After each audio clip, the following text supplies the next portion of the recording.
mic, camera, action.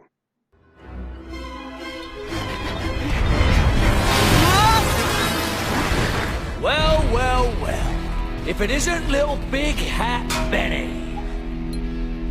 Mess with that god, will ya?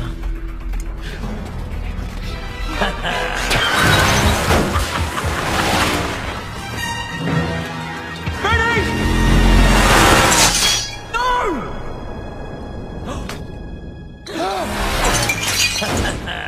Ooh, that felt good.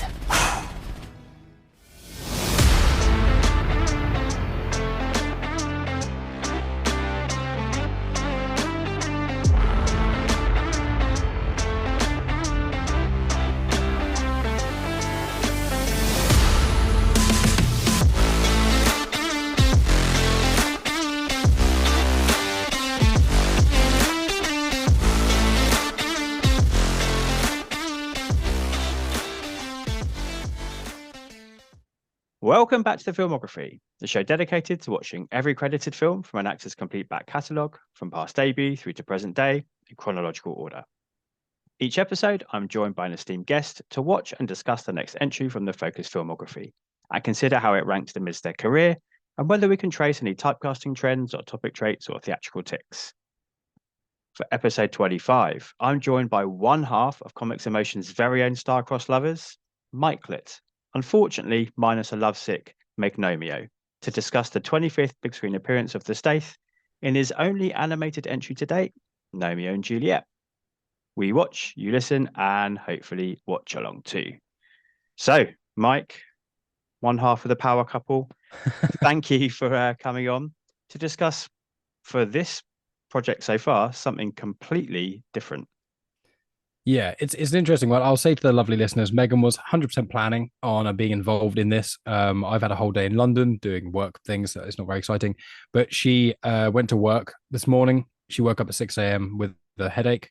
It has been on all day, had a full teaching day of near enough 8 hours, then had parents' evening for another 3 hours after that, got home, still with a headache getting worse, and then got home, let Willow out for a wee, and then basically puked in the toilet. So, and then she basically fell asleep on the sofa. And then, yeah, I spoke to her in between this. So I didn't just leave her, she didn't collapse or anything like that. But she's basically just had a rough time. So that's why she's not here. But she sends her regards. And when we eventually do the Meg next year, I would be unable to record without her, because the only reason I even saw that film is because her name is in it, and it's the first one we ever saw at the cinema together, I think. So that's another fun thing. But my appearance is funny because the first appearance was on the least Statham credited Stath film ever, Collateral, where it was really probably 5-10 minutes of talking of the Stath, mainly films he'd seen prior of his, and then just talking about the film Collateral, which is a really cool film. I'm glad, and weirdly, it's been referenced in stuff I've seen since then. As well, not just in the Comics Emotion family. It's like other stuff people mention Collateral, and I'm like, I know that because of Back to the Filmography. So yeah, it's interesting getting to do this this weird one. But if I may talk even more in your own podcast, I was going to say that you inspired me to watch more Jason Statham films. So since we last spoke, and because I listen to every single episode you do, because I'm not going to watch every Jason Statham film. There's actors I adore who I do not watch all the films of, and Statham I really like. I love him as a person. I think he's a great actor for what he does. I don't like his films enough to do what you've done. So kudos to you, sir. So I listen to every episode, but I was genuinely so inspired hearing you talk about the Stath. I'm like, I need more Stath. So me and Megan, we watched Spy, which when we last spoke, Megan had seen and I hadn't. And I think, and that's later on in this filmography, isn't it? So you'll be talking about at some point in the next year or so. It's around Meg sort of time, actually. Oh, nice. Cool. Absolutely, because of yourself, and I know Ria's mentioned it before, and I think other Comics in Motion people, but yourself primarily, like, that film is so good. Like, Melissa McCarthy's great in it and everyone else, but the Stath is, I'm sure when you get to the actual episode, you'll talk about it in detail, but he is so unbelievably good that I know the writing is a lot to deal, but like the lines he comes out with and his delivery are so perfect. And I think my favorite Statham of all Staths is why I love the Meg so much is once he's, he does the Expendables and all that jazz, which obviously you recorded the first one of those recently on Max. And like, when he becomes this action star and he does these things, it's like, cool, he's an action hero. But he can so take the mick out of himself that my favorite roles is I already know. I don't need to watch all the I've never seen the Expendables, any of them. Sorry, friends. I've seen bits of Expendables too, but like I like action films, but I'm not as into them as a lot of our other friends are. But like I know Jason Statham is an action hero in a lot of ways, and seeing him like go beyond that, which is what he does in the Meg and what he does to perfectly in Spy, I was just like, phenomenal. I was constantly laughing. I was just like, everything that comes out of Statham's mouth in that film is just gold. It's as gold as he is in that Erasure video. It's just so thank you for that. And then lovely also reference. Yeah, it's good. Good bit of Statham referencing there. And then also when we watched this Gnomeo Juliet, I was still craving the Stath, so I pushed Megan, and because it was on a Sunday, and we watched Crank as well. Oh yes, which I enjoyed. It was a weird one. I enjoyed it, and I was very inspired because I just listened to you and Paul do Crank 2, and I was like, you know what, I'm going to give this a go, and I pushed Megan into it. She absolutely hated it with a fiery, burning passion, and I was like, yeah, I can see why now after seeing it. I did warn her it was weird, but she despised that film. We will do it. Patreon supporters will be able to hear us. We'll do an afterthoughts on that at some point in the coming weeks or months. I thought it was cool, but it wasn't. It was weird. I don't know if I want to watch the second one because I know it ramps up, and I'm like, will it ramp up itself to such obscurity I'll like it more, or will it ramp up to itself and I'll just not like it as much? But I appreciate the effort, and I'm glad you guys spoke about it, and I'm glad that I did see it now and experienced it. But I will say, and I know this film is completely different to what I'm about to mention, but like that scene with him and his girlfriend in public in Chinatown, I know the whole kind of thing of the film is let's offend everyone and do horrendously offensive things everywhere, almost like the South Park method. But it was so hard to watch, and I hated it. And I was like, this is, when it was happening, I was like, this is gross and awful. And then when it's happening, I was like, this is the worst thing ever. Not literally, I've probably seen worse things in films, but I was like, this is just terrible. I hate it. So I thought I'd give you a refresher, mainly because I just wanted to talk to you, Jack, and tell you how much I appreciate the podcast and that you've genuinely inspired me to watch 3 Statham films. Nothing to do with me having to do a podcast on them, but I genuinely just wanted to watch more Stath. So if it wasn't for this podcast, I wouldn't have experienced Spy, which I'm very thankful for, and I wouldn't have experienced Crank, which which you'll always remember. I will. I'll never forget that. But I'm sorry I just waterboarded you in the audience at the start of your show. As I always say, like the point of me doing this is to hear what you have to think, you know, you being you today, but you being the guest all the time. But there's those to unpack. I mean, yeah, I can understand why people hate Crank, and they are right to hate it, because I think you either, you go with it or you don't. I would say probably don't watch High Voltage, because I think you definitely don't let Megan watch High Voltage. She will be really offended. She won't. I genuinely think, I don't know how I would convince her, to be blunt with you. Yeah. And I love the fact you did Gnomeo Juliet and Crank as a double bill. That's a wonderful double bill. 2 of the most opposite films possible. Absolutely. And I think I cheated because with Megan, she thoroughly enjoyed Gnomeo and Juliet, and I'll sprinkle bits that she liked as you and I discussed this film. She enjoyed it a lot more than I did. But I watched that, and she was on a high of like, that was great. I'm up for watching anything. And I was like, this is like so sickly sweet. I was like, I need to watch something that's Megan's least favorite adjective in the world, gritty. I need to watch something that's got a bit of edge to it, or something just actiony, or like just the opposite of Gnomeo and Juliet I needed. And I could not, I think Crank is it. But I will say I love the way Crank was made. I love the fast editing, which Megan hated. And now I'm worried because I really want to show her Mad Max Fury Road, which is a much elevated, and obviously story wasn't what actually happened, nothing like Crank, but the fast-paced editing and the way, I think it's a masterclass, Mad Max Fury Road. But like, I'm now I probably won't mention it to her and just see if you notices, there's just those little bits in Mad Max which is like almost frames feel like they've cut out, or it's sped up in, and I love that. I love the fast-paced where you can almost not be comfortable because it's going like that. And that's what I loved about Crank. It's like so fast and slow and fast and short. So it's like I can't relax in this film, not just of what's going on content-wise, but the speed of things that are happening. So I really liked that element of it. There's just a couple of scenes.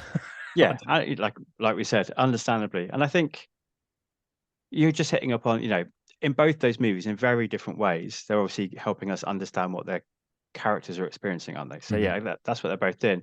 I think Mad Max Fury Road wouldn't watch in the same way, would it? I mean, No. I'm going to assume, without talking to Megan directly, not only is it the content of the film, but the character is pretty unlikable too, and decisions he makes, and we're asked to root for somebody whose job is to go around killing people, which kind of works in some films and doesn't in others. And I don't think they take great pains to make Chev a nice guy, really. No. So yeah, it's totally understandable, isn't it? But in Fury Road, you will root for what's her name? Her name escapes me. Furiosa? Yeah, thank you, Furiosa. Yeah, so you will root for her, won't you? She's the star. Yeah, absolutely. She's by far, and Charlize Theron is incredible in everything. And the thing is, with Megan is what I've started to notice. I think there's a joke in Disney discussions where she has no consistency for weird. She's like, "Oh yeah, bed knobs and broomsticks. That's not weird." And I'm like, "What are you talking about? It's one of the weirdest Disney films I've ever seen." And she's, "No, it's not weird." And I'm like, "What part of it isn't weird?" But then she thinks other films that are slightly odd are really weird. But she also doesn't think Star Wars is weird at all. And I'm like, what? But with her as an individual, like, I think one of the things I'm really noticing is she is one of the most empathetic people I know, which is one of the reasons I love her so much, because she can actually understand me a lot better than many others can.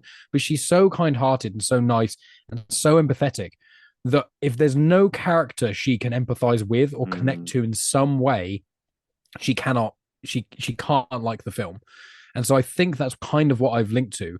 Like, she really likes horror films, which is odd because you'd think by the other films she doesn't like, she wouldn't be into horror films, but she loves them. As soon as we get to October 1st, that's all she wants to do. Sometimes she wants to watch two in a night. And I'm like, that's almost too much for me. And also you're going to fall asleep. So no, it's not. But I think she just really needs to empathize with a character to be invested, to spend up to 2 hours watching them do stuff.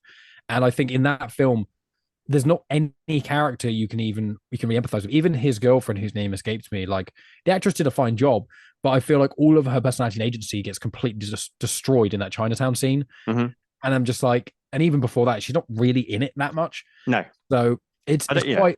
I don't think she's even a character, really. I think Paul and I discussed her as almost like an object. NPC. Yeah. But in a computer game, but. No, it's totally fair. But the horror movies I get too, like, I guess she's empathizing with the characters, hoping they're going to get away, as long as there's somebody that's decent enough you can root for. Yeah, I mean, she loves Scream. The Scream movies are her favorite, which I would agree. I think I had a wrong. I thought I didn't really like the Scream movies that much because I knew the first one's twist. I think probably everyone does now. And then I saw Scary Movie, the 1 and 4, which I hate. Megan likes them, and I'm like, where is the consistency? Woman. But I hate the Scary Movie films with a burning passion. Every time I watch them, I hate them even more. They're just those films that do not connect with me. But I thought I really didn't like Scream that much. And then I watched the first one. I was like, that's pretty good. And then I watched the sequels, and I'm like, these are all very, very close to being as good, if not some of them. I think some of them are better. I know there's like on Pop Gorillas, you guys all discussed your own opinions on them. And I think I'm on the camp of Scream 1's amazing, but I think Scream 2 and maybe Scream 3 is actually could be considered better, but they're probably the most consistent horror franchise ever, and she loves that. Yeah, definitely. So yeah, side tangent, but all very, very relatable to Gnomeo and Juliet, obviously. Of course. Yeah. But to be fair, you're watching what films you're watching for the first time. Gnomeo and Juliet was the first watch, right, for both of you? Yeah. I'd heard of it. I think I'd seen the I think I saw the poster of it on the side of a bus, is what I remember, and I was like, that is not a film for me. And then I saw the trailer for the sequel, Sherlock Gnomes, and I was like, yeah, no. I think maybe once I might have looked up the reviews, and I was like, oh, definitely not. I was like, a kid's film that's rated terribly, no. But I don't agree with the reviews, actually. It's quite slated. It's probably one of the worst rated Statham films, I think. I would have thought so. I think it's surprisingly reviled, but I think you've hit upon something there. Like, straight away, it's a pun title, right? Yeah. And that's enough. Simply, like, that's a shit pun. No way.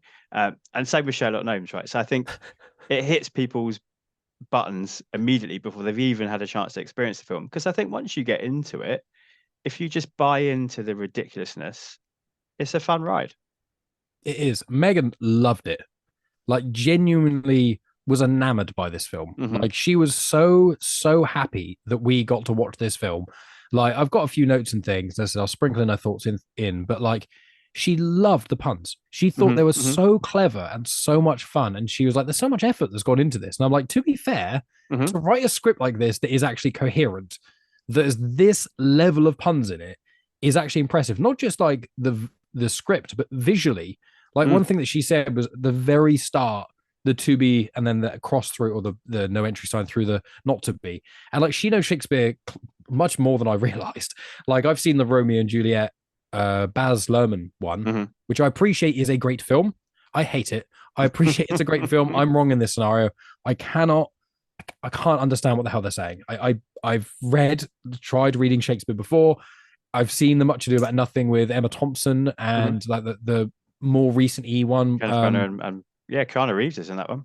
I thought he was, but I was like, am I Yeah, yeah, imagining that? But I yeah, yeah. remember watching that and I was like, I have no clue what Mm. anyone is saying at all. I'm literally watching it and people be like, this is a good comedy. I'm like, I know it's a comedy because people tell me it's a comedy and loads of horrendous, horrible stuff doesn't happen.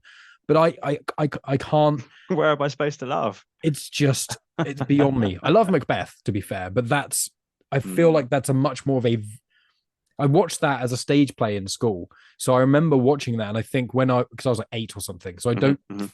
think they use Shakespearean language, so I've always understood that, and I get Midsummer's Night Dream because I think that's quite a visual thing. You can get what's going on without the vocals, Mhm. the dialogue. But Much Ado, if you can't know what they're saying, you're just watching these people walk around doing stuff, and I'm like, I don't Yeah. know. And No, Romeo no. and Juliet was that weird editing with Baz Luhrmann, which I Mm. thought I loved because I thought I loved Moulin Rouge, and then I rewatched it recently, and I was like, I don't like this kind of editing. It's a kind of jarring and annoying. So Megan loved the puns. She kept pointing out things. She's like, "Oh yeah, that's."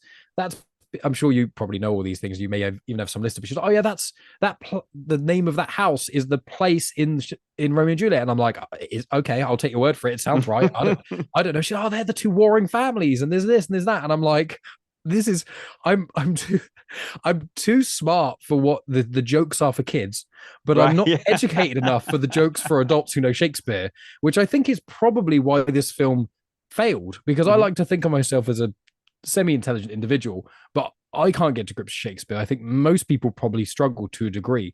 So I feel like there's almost the people who love Shakespeare are really, really young kids, love Shakespeare, love Gnomeo and Juliet, really, really young kids, Mhm. and maybe very well-read individuals, and everyone else is just Yeah, yeah. But that's really interesting because I watched it. Obviously in this project, I'm watching most of these by myself. Every now and then, my partner Emma sort of chips in if it's a film she's seen and she really likes, so she watched Collateral with me, or it's around a time when she thinks I'll give it a go. She watched 13 with me, did not enjoy that. But yeah, this was the first one and probably the only one I can sit down, and I did, and I watched it with both my boys. One's 11 and one's 4, and yeah, everyone got a lot out of it. My eldest has seen it twice before. When I said I need to watch this soon, oh yeah, I want to watch that. I want to watch that. And then my youngest, as soon as it finished, turned around and said, "When can we watch that again?" oh So it's totally like it's capturing exactly what you just said there. I mean, I'm an English teacher, so obviously I teach this every year, like without fail. Of course, it's difficult and dense the language when you first start, and of course, as with anything, the more you read it and the more you study it, the more you do. Now it's kind of second nature. But I think you're exactly right, and your summarization of who connects with this movie is the kids with the funness and the puns and the silliness and the action and the bright colors and a frog that squirts water in people's faces and funny accents and all that kind of stuff. And then those who are picking out like, oh, um, what is it? It was like the taming of the glue is the name of the glue stick and all that kind of stuff. So yeah, I think my partner is a former English teacher as well. So we're sitting there like, nudge, nudge, come on, did you get that one? Did you catch that one? And there are some movie references in here, and we'll talk about some of those because some of them are not appropriate for a kids' movie, but they did it anyway. I wonder how many, like, I'm sure you got most of the movie ones, if not all the Shakespeare ones, but it's stuff full. It feels like a movie that was written by 9 people, which it was. yeah. But I think it took a lot of years for it to get made, and it was only once they got Elton John involved, and it was like, click, suddenly this is working. But Yeah, I agree with you. I feel like this is really harshly rated, and as you know, I cull some reviews from Letterboxd. It is hard to find positive reviews for this movie. It's really interesting because this is the kind of film I watched and I was like, it's not really for me. And the director Kelly Asprey, she did Shrek 2. And then she was in the art department for loads of other animated films. So she's in the industry. You look at her, the film she's been involved in. It's basically almost probably half of every lovable children's film. It's insane. So she's very talented. And I know you're not the biggest fan of Shrek, but I love the first two Shrek films, and I think Shrek 2 is probably better than the first one.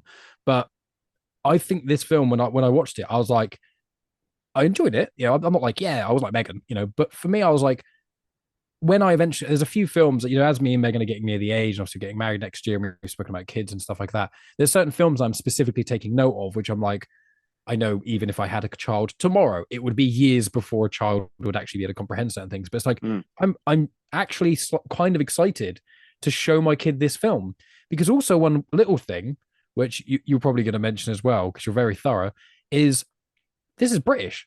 And that's probably another reason why it failed, because it wouldn't. I think a lot of Americans watched it and they don't get the charm. And I only realized that garden gnomes aren't actually a thing in America, really, apart from the last few decades, because we in certain places in Europe like it so much.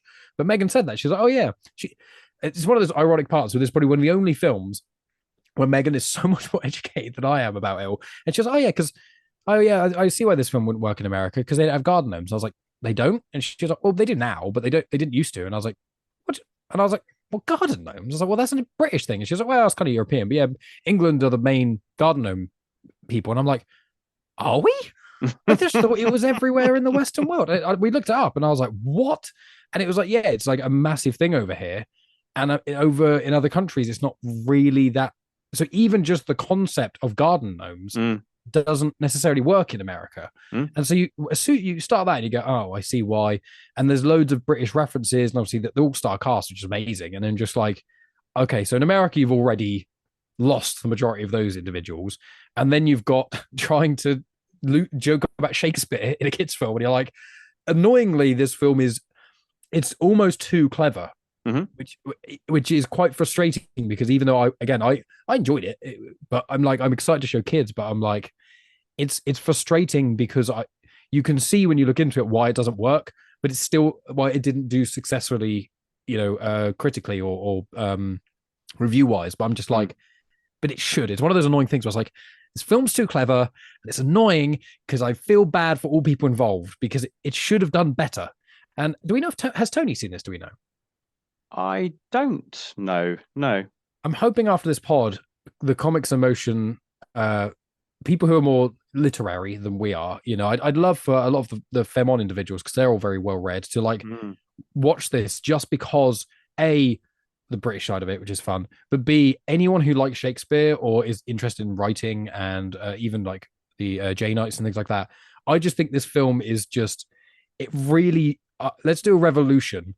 Let's get this film, we'll turn it into a cult classic. This is wrongly maligned, this film. We need it's so clever. I really want to push for how clever it is, even though I didn't love it. It's one of those. Yeah. I think, Shrek, you're right. I'm not a massive fan of. And Kelly Ashbury, the director, the male director, just to... Oh, whoops. Yeah. Sorry, Kelly. Shall I try and slip this in? I don't know. No, I'll just go for it. I'll just smack Mike across the face with it, with a wet fish. Sorry, I was inadvertently, I assumed someone's gender from their name, which is terrible. That's bad of me. Sorry, listen, friends. As somebody with people that come across me every day with all sorts of names, and sometimes even as young people, it's hard to tell. I've made that mistake many times and I've been corrected, and then we just say sorry, don't we? We move on. But I think what he brings to this movie is the things I didn't really like, is the silly pop culture references. I'd often really outdated pop culture references. Like in this movie in 2011, it makes a Matrix reference. Like, I mean, we're past that, guys. Come on. As Shrek did, and I thought at the time when I saw Shrek, we're past it, let alone another like 8 years later or whatever it is. So yeah, it's certainly not perfect.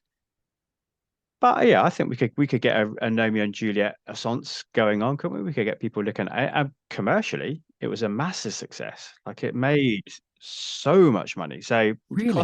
Yeah, cost 36 million and made 194 worldwide. Holy, I don't even know anyone who's ever heard, like everyone, if I ask anyone, I've granted I'm not the right age, because when this, do you see this came out 2011? Yeah. So I was sorry about to tell you how old I was when this came out. I was about 18 when this came out. Yeah, I was about 21, I think. Yeah. You certainly look it. I think that I was of that age where I was completely, I think a lot of young people, especially young men, and especially ones like myself who are into alternative and heavy music and stuff, I kind of go, I'm against everything mainstream. I'm against all pop music and everything mainstream and everything smiling and happy for like a decade because I'm cool now. I like edgy stuff. And when I was 18, I was still kind of in that phase. And I was like, I like cool films. I like Fight Club and Matrix. And I'm old enough now to appreciate the films my brother showed me when I was like 12 and 13. So I can rewatch Predator and I get it.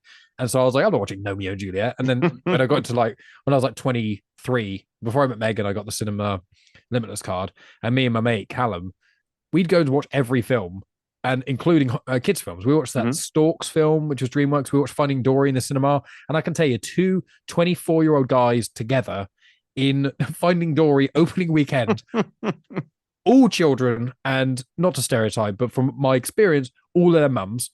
So it's just like all female guardians primarily.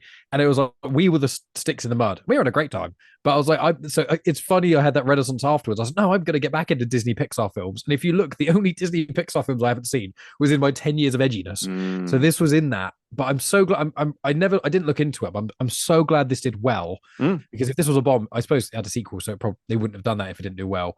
But I'm at least happy that it did so well, even though no one I know has ever mentioned it to me in my life, ever. And I've got nieces and nephews. No one's ever said anything about it to me.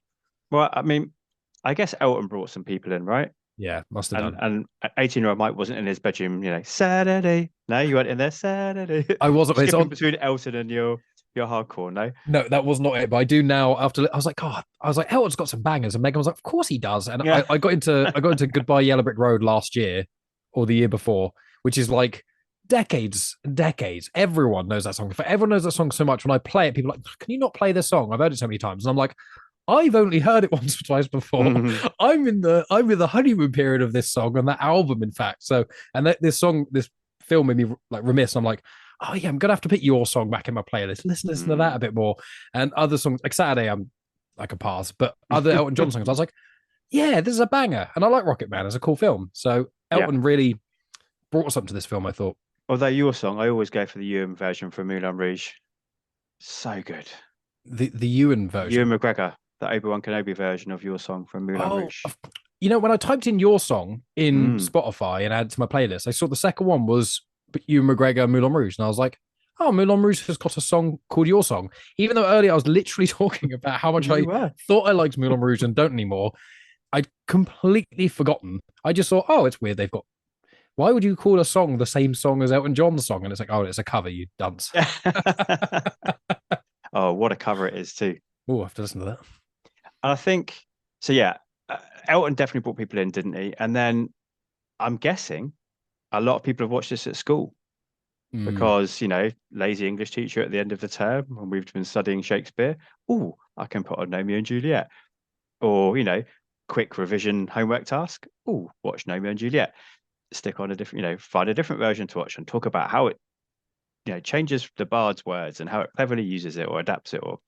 So I reckon maybe a lot of people have experienced it in that way. Now, whether that is a positive thing or a negative thing long term, I don't know. But I think there's probably a generation of people younger. It's hard to believe, Mike, I know, but maybe people that are even younger than you that were of school age that saw this because their teacher put it on. Yeah, it is funny because I'm the Peter Parker. I'm calling myself. I'm the Peter Parker of comics in motion. It's fair. Because I'm the most popular one. I'm not. I'm joking, guys. I'm not. But the joke is I'm the most popular one and I'm the youngest one. And then there's that awesome comics in motion drawing we got done in the earlier days of comics, and I've got that in a frame now next to me. I did Spider-Man there. I know Spider-Dan's the Spider-Man guy, but I was the Spider-Man guy before Spider-Dan, even though my knowledge is very limited. But like I'm almost 30 now. And so it's like Ancient. Basically, I'm definitely not young. And when Megan talks about what some of the kids at school say and what they're into, and I'm like, was like, I was never in the cool kids or in the mainstream, but I had a grasp of what was going on. And now I'm like, oh What's yeah, that? Running Up the Hill's come back because of Stranger Things. Like, oh, it's like, I know that was a year or so ago because even that reference is outdated, but I'm like, I didn't even know there were people alive who didn't know that song. And obviously, Yeah, of course. that is, and I've done that myself, literally about Goodbye Yellow Brick Road. So I've done that to myself. I've listened to music and gone, oh, that Bobby Womack song in Jackie Brown, that's a banger. And it's like that song has already been around for decades before that film came out. So I do it myself. So I'm a dirty hypocrite.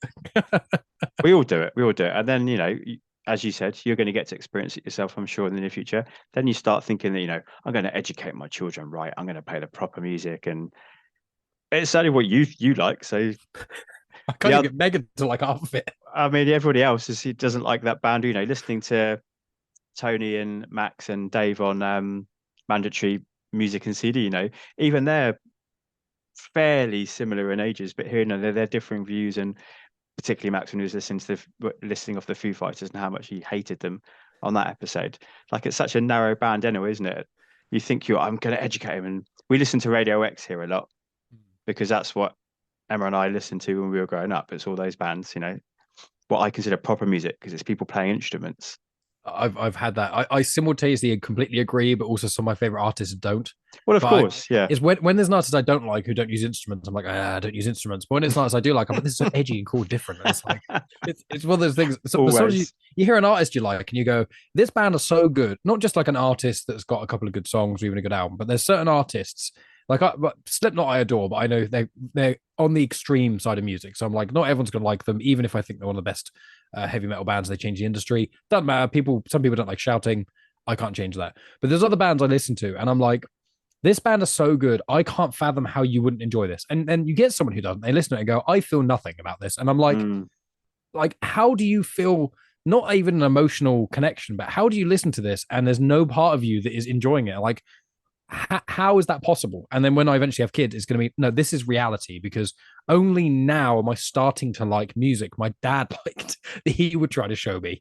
And it's like, that was like probably 20 years ago. I think he was showing me almost that kind of stuff. Like when he was showing me Genesis and Bowie and stuff like that, apart from a couple of songs that I didn't mind when I was a kid. Even my brother, who's actually born the same year as Dave, and even he would show me, he was like, oh, Skid Row is great. And I listen to it, I go, I hate this. Sorry, everyone who likes Skid Row. Oh, man. But the music, I do. This is a complete tangent, but I want to ask before I forget, have you seen Gnomeo Juliet 2? Sherlock? I haven't ever seen Sherlock Gnomes, no. I wonder, because I adore Sherlock. Like the character Sherlock Holmes is great. I've never read Sir Arthur Conan Doyle's stuff. I've seen some, because I think Peter Cushing plays him, I think, at one point. I've seen a bit of that. My brother and my sister-in-law, they had like a collection of one of the TV shows, like one of the really held in high regard TV shows of just like basically every Sir Arthur Conan Doyle story adapted. And I watched a bit of that and I was like, that's all right. And then I saw the Downey Jr. Sherlock Holmes and I was like, I was like, this is really cool. The second one, I think, has some of the coolest action scenes ever in it, with the slow motion stuff in the forest. I think it's phenomenal. The film is pretty good, but that bit is mind blowing. And then I saw Benedict Cumberbatch Sherlock, and I was like, Robert Downey Jr. is not a good Sherlock. I was like, the film's all right, but I was like, no, that doesn't. And my brother and sister in law were like, we can't watch those films because Robert Downey Jr. does a terrible Sherlock. And I was like, what? And then I watched Benedict Cumberbatch. I was like, no, you might be right. I was like, Benedict Cumberbatch's Sherlock with Martin Freeman, BBC. It's my favorite TV series of all time ever, beyond anything of Star Wars, any other show I like. It is my absolute favorite. 3 of the episodes of it are my favorite things in existence to watch ever.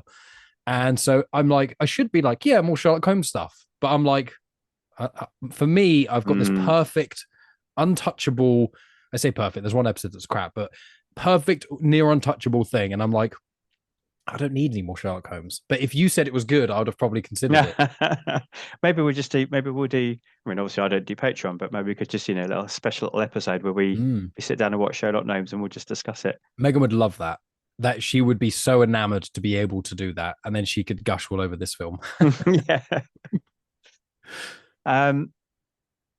So let's talk about gnomes, shall we? As we've been talking about Sherlock Gnomes, and this is Gnomeo and Juliet. How do you feel that works here? Like, it's obviously Toy Story inspired, right? I literally wrote, "This is Toy Story, but with garden decorations." That's one Yeah. of my notes.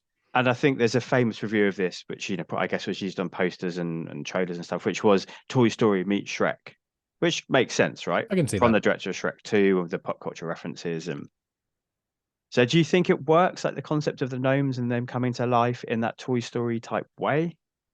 I think any criticism that you can give of this film, you have to give of that concept at least. Mm. The concept of, because I was even criticizing it when me and Megan were watching it, and then every time I was just like, but that exact criticism is completely transferable to Toy Story. Mm. And the Toy Story films, all four of them at the moment, I know there's a fifth one coming out, I think all four are great. I controversially think the fourth one's better than the third one. I don't get the hype of the third one. I like them all. I think they're all like solid between 8 and 9 out of 10. I think the first two are god tier and almost untouchable. And that, excuse me, but then the third one, I didn't watch it when everyone else did. So it's in that period. Well, yeah, exactly. This is what I mean. It's my. I used to think I was so cool and clever and edgy when I was younger, and now I'm looking back, I'm like, me just wearing black and listening to Slipknot all the time did not make me cool. But I didn't watch it when everyone else did. I watched it afterwards, and then so I knew the ending bit, and everyone's like, "It's the saddest thing you ever seen in your life. You'll cry." And I watched it. I was like, "This is not that sad actually for me." But then I watched the fourth one. I was like, the animation is phenomenal. The water effects are incredible. Oh my god, Bo Peep actually has a character now. This is amazing. I love it. The ventriloquist dummies are terrifying. So I was like, I love all four of those films in different ways, but you can only really watch them if you completely throw out the whole concept of the films, because it literally makes no sense. And they joke about it in the fourth one. They get a plastic fork, they put googly eyes on it and a pipe cleaner. Now it's sentient. And you're like, they're poking fun at it because of how it doesn't make any sense. But it doesn't make any sense. And the more you watch it, you go, this can't, you literally can't think about it. And with this film, I was just like, I made a criticism a couple of times at the start, and then I was like, I have to just this is nonsensical equally. But there were bits. The main issue I had, the main confusion I had, and it's the only thing that isn't transferable to Toy Story, is the garden gnomes talk about they're the ones who do the gardening, but the humans are the ones who we've seen do gardening. So who is it? Are the humans just gardening loosely, and then they just notice these really amazing plants growing? Like, did the humans have a toilet in their garden for some bizarre reason, decide to make a garden around it, didn't put a flower in it, and just left it as a toilet in your garden like trailer trash in Britain, and then suddenly a nice flower started growing out of it? And I'm like, who's gardening? And then I think about, and that's my issue. I think you're right. Their concepts, I guess, as I understood it, was people garden, but then the gnomes tidy up and do more and make it better. And we're just so convinced that we're so amazing that we believe, and that nature happens by itself. Do you know what I mean? So yeah, I think you hit the nail on the head. The thing that I found more confusing was I can buy gnomes being alive, as you said, just like the toys can be alive in Toy Story, but then it doesn't seem to define and make clear what other things are allowed to be alive. So the flamingo's alive. Yeah. But so why isn't the well alive? Why can't the well just suddenly? So that was the thing I wasn't sure of, like what makes these things alive. But I think what it did do well was use the concept to tell some really clever jokes, particularly about like when you're a gnome and you've been made in a particular form or holding a particular thing, you're stuck with that forever. So the Mankini gnome, or the two gnomes which have the panel behind them so they can't separate. So I thought those jokes are well done. Yeah, or the fishing one, and he was just like, "Hey, I've caught a fish," and he's just, "This is my life. I can literally can't do anything." And I was like, "That's funny, but also quite sad." Like, and the fish was like, "I'm free. I can't swim." Yeah, that was good. Yeah. Oh, because he was like, "I've got one. Yeah, that's right. Made me think of it's not spoilers now, is it? At the end of Mando season 3, like the best bit of that was no, yes, no, with Grogu in Ding Grogu, sorry, in IG-11. Yeah, no. I thought those bits worked brilliantly. I agree. I love Mando series 3. People seem to really dislike it, oddly enough. I don't know why. I'm like, they're all. I think Mando series 2 is probably still the best, but the series 3 is really good. Mando series 1 I think is the weakest, but I'm like, it's all not the best Star Wars. It's all just fun episodic stuff. But yeah, I didn't make that connection. But now you've said it, I see what you're saying. And yeah, I feel like this film it's got a lot of heart, and there are bits again which we will criticize because that's the point of a film podcast. But like, as you say, like, so the plastic flamingo is real, but the well isn't, and the toilet isn't, even though the toilet is porcelain, which I'm glad the toilet isn't real because that's a horrendous existence.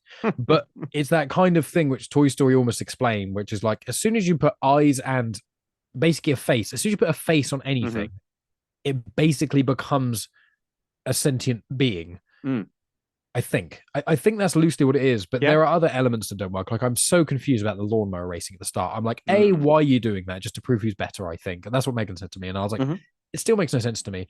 But also, like, I know Toy Story, they do stuff, and you're like, there's no way humans wouldn't get that. Apart from the bit where they traumatize Sid forever, which is horrendous to do to a child, regardless of how mean he's being to things he doesn't think are real. So although he's a weird kid, he's actually not that evil. He's a bit of a dick to his sister, and then he rips apart bits of plastic. We've all done that. I used to put bionicle Legos at the top of stairs and throw spoons at them.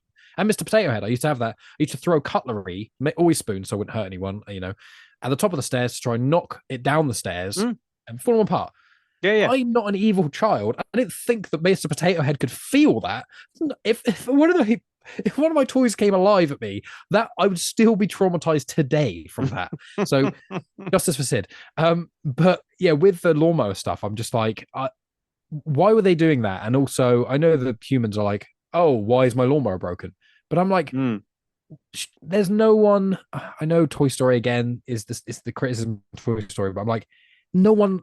It's in the whole area. No one was like, can you hear those lawnmowers? Can you down this alleyway where people jog past, as we've actually seen? You've got maybe 100, probably nearer 20 or 30, but like a lot of porcelain beings live in this alleyway, racing lawnmowers for several minutes at a time, very loudly. And you're like, no one saw it. It doesn't matter. And you're like, is it the most just, oh, people go to work and then suddenly everyone in the entire neighborhood is gone? And it's like those bits, I was like, what? I'll agree with you. I mean, more to your point, can't you hear these, conservatively 50, 100 between the two gardens, gnomes talking to each other? Because they're not yelling. Quiet. Yeah, exactly. Yeah. Can't you hear this massive row that's going on between these two sets of gnomes? Yeah, the lawnmower stuff. I mean, I'm just assuming Fast and Furious, maybe. I don't know. Like, they just want to tap into different crowds, don't they? I think that's where these 9 writers, perhaps, I'm going to bring this from here and I'm going to bring that from there. I'm not sure in 2011 where we were in the Fast franchise at that point. I don't think it had quite started to hit its peak. Had it kind of 5 to 8? Would we argue is Fast and Furious peak? They're the ones I've seen actually. I watched all of them with someone I used to date. I watched all the Fast films because she liked them in exchange for her watching all the Star Wars films. And fair enough. I'm actually good deal. I know I've lucked out there. But I did want to. I want to show Megan all the Fast films. I know Chris had some interest in us doing like one a month or something, but it's like the only reason I haven't done that with her is because although I think 5 and 6 I think are genuinely brilliant action films. I don't give a crap what anyone says. Amazing films, because also The Rock and the Stath, who I think are in those two, and even that Kurt Russell shows up, and I think Glenn Close, and I'm like, what? And they're all such good actors. They're basically ripping on all the other actors who aren't as good as them. Especially, is it Tyrese? The guy. Oh, he's awful. Yeah, Tyrese I don't know how he keeps getting employed. He's just the worst. He's the worst actor and the worst character. And he's just, sorry, Tyrese, if you're listening. But another person that just shouts all the time. All the time, just shouts. Awful. And I don't like the first. I know a lot of people go, the first Fast film's good, the second one's not so good, the third's terrible. I skip the third altogether. Then the fourth is okay, and then the fifth really picks up. I think the first two are horrendous. I think the first one's okay, but I think the second one is terrible. And I'm like, I can't make Megan watch 2 films I hate when she doesn't care about films, about movies, cars at all, and then push her to watch action films she isn't going to like because she doesn't like action films. But yeah, I think I went on a massive tangent there. Side thing is, I think once the Stath and the Rock get in it, I think they really balance it out because they kind of poke fun at how stupid everyone is and they ramp it up. And it's like, oh, this is like a good action film wrapped in a car, basically. Yeah. Cheesiness. I think you can safely start at 5, couldn't you? Oh yeah, easy. And Five's it's like the who are these relaunch of the characters? franchise, really, and that's when The Rock comes in. I think Yeah. the Stath cameos in 6, but actually is in 7 as Right. the bad guy. So Yeah. that's what, and I think like 5 to 8 is kind of the peak, isn't it? Because 8 is Charlize Theron as well. Oh yeah. She's so good in everything. So anyway, this is not a Fast and Furious podcast, but more Jason Statham. If you can Well, that's convince what I Megan, thought the more connection was going to Jason Statham. be. Yeah. Well, obviously you haven't tackled Fast yet, so it's No, and I won't until 7 because 6 he's uncredited because he's just literally in the end credit scene. You know, like okay. flashing back to 3, which you haven't watched. I killed Han, and now I'm coming to get you. Yeah, yeah. I remember seeing that, and I was like, when I said to the person I was watching it with, I was like, "What's this?" And they were like, "Oh, it's the third one." I was like, "Oh, I don't care." No, fair enough. I've seen clips and trailers and reviews of the third one. I'm like, I'm not going to watch that film. The cast for this, though, as we're talking about actors, and is mad, isn't it? The vocal talent in this is broad. Oh Is yeah, the best word I would use, I think. yeah. Not all of high quality. Yeah. You know, I love Dolly Parton's little thing in it, and I find it funny. She's the only character who's got any breasts or any cleavage of any kind. You've got a Nomina Mankini, but all the women in this, I say all, I think the 3 of them, they're all just how a garden gnome woman generally looks like, I suppose. And then the Dolly one's like, oh, here's some cleavage, and I'm like, that's funny. It's not over the top, but I will say, I get why there's lots of Elton John stuff in there. That's cool. Can someone please explain to me why Ozzy Osbourne is in this film? What is he doing? Oh, as the reindeer, you mean talking a bit like, yeah. I thought there's there was going to be an Ozzy Osbourne. I was like, oh, there's a lot of songs in this. I was like, oh, there's going to be an Ozzy Osbourne song. That's how they got him in it. Or there's going to be a joke about him doing something. But it was like, no, he's literally just voicing a reindeer. And I'm like, but his voice is kind of annoying. And I like Ozzy Osbourne's music, but I'm like, his voice is kind of annoying. He can't really act. And what? He's not English, is he? Yeah, he is. He's at least English. Okay, it's because his wife is American. Is that right? No, she's English as well. I think. All English. I think maybe because I guess the kids are probably classed as American because they were born. I think it's because I've seen the Osbournes. And I think because that whole idea of show, the format of that show is such an American format, and I think I think because Sharon is, they all are in America. I think they all live in America and stuff. So I think maybe that's why I wrongly perceived that. But even then, I'm like, even though he's English, I'm like, of all the English singers, like we have one of the greatest music scenes of all time. You've got Elton John in this film. Why is Ozzy Osbourne?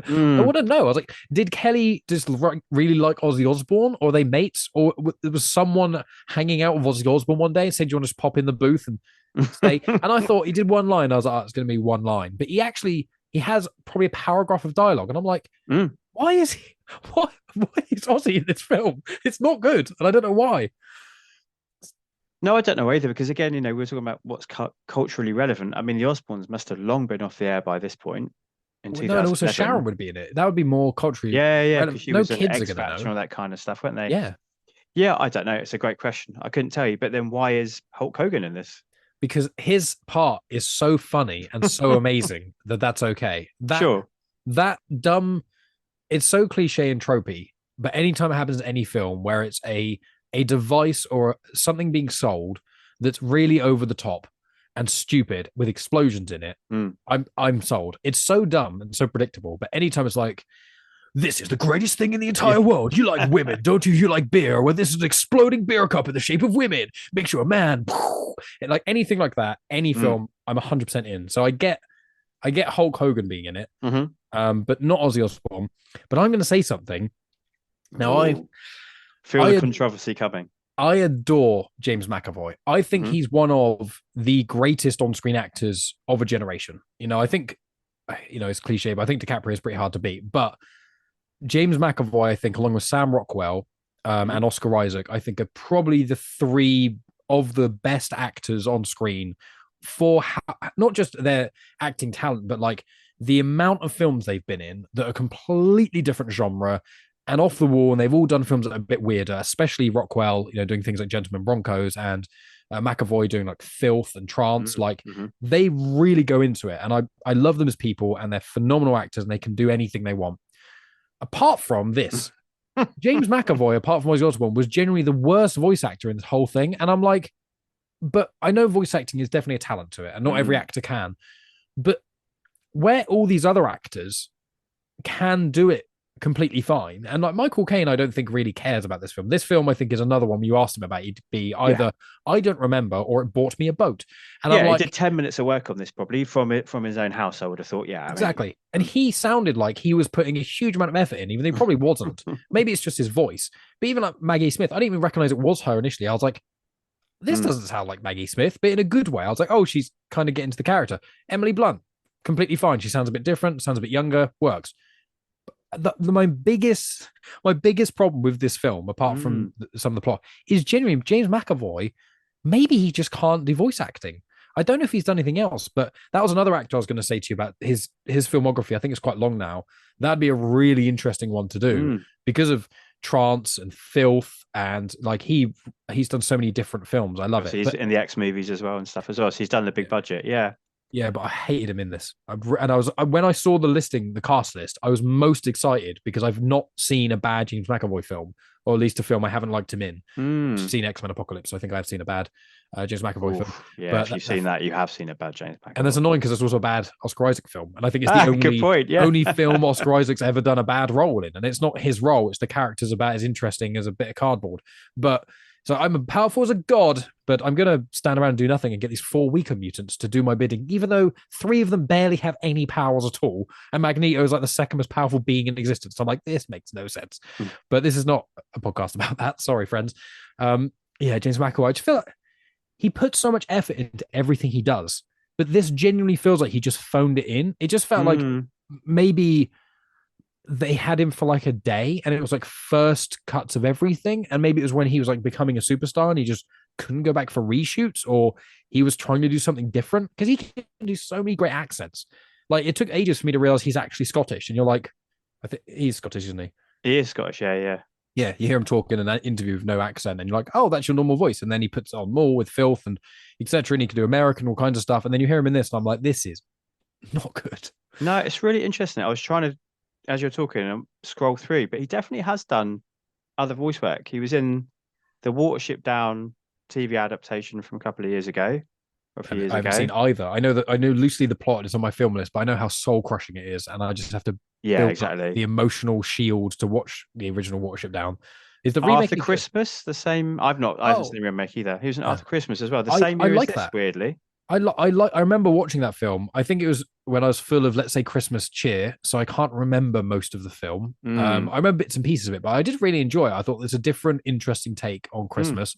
It's not as good as Klaus, because that film's amazing, but like I was like, this is quite a good film, and he plays basically a child in that. So I was like, so yeah, when you say that, because I was like, oh, James McAvoy's in Arthur Christmas. I watched that, and I watched it and liked it, and I think he did great at voice acting. So, did you find him in this film as bad? Probably not as bad as me, because I feel emotionally offended by this because I love him so much. Do you know what? I hadn't really noticed it whilst watching, but now you've brought it up and I'm thinking about it, and I'm looking at the list of people that are in this. As you said, Michael Caine, Emily Blunt, Maggie Smith, obviously a key person we're going to talk about in a minute. Ashley Jensen I thought was excellent as Nanette the Frog. So now I'm sort of thinking about him in comparison to other people. Yeah, it definitely feels like the weaker element of the movie. Definitely. And I know it's a bugbear of Rhea's that she talks about a lot, is, actors being cast in animated movies when there are people whose profession this is. And we know it is kind of stunt casting. It's done to get people in. Yeah. But there are certain actors who obviously do pull it off better than others. And yeah, I wonder, like with Arthur Christmas coming out the same year as this, had he recorded that first and he was a bit done with the project, with doing voiceover work, or did he do this first and it's the opposite? Like this was almost a dry run and he sort of thought, if I did this, it would probably be better. So by the time he's doing Arthur Christmas, it's an interesting one, isn't it? Yeah, I wonder if it might just be direction in a way, because of course. I feel like a lot of these, Emily Blunt, she's very committed. Like I watched Edge of Tomorrow. I've seen it before. I adore. I think it's one of the most underrated sci-fi films ever. I completely agree. It's phenomenally good, even when you know the premise, which they tell you in every trailer and poster ever existed, and they get right to that point within like 10 minutes, well, 15 minutes of the film, and it's just, I forgot how good it was, and the ending and I showed it to Megan, and I told her the concept, and spoiler alert, it's Groundhog Day but sci-fi, and I've not seen a bad Groundhog Day film. Groundhog Day is great. It's got problems because of its age, and Bill Murray's a bit, but like trying to loosely ignore that. The film is still amazing. Palm Springs of Andy Samberg, amazing.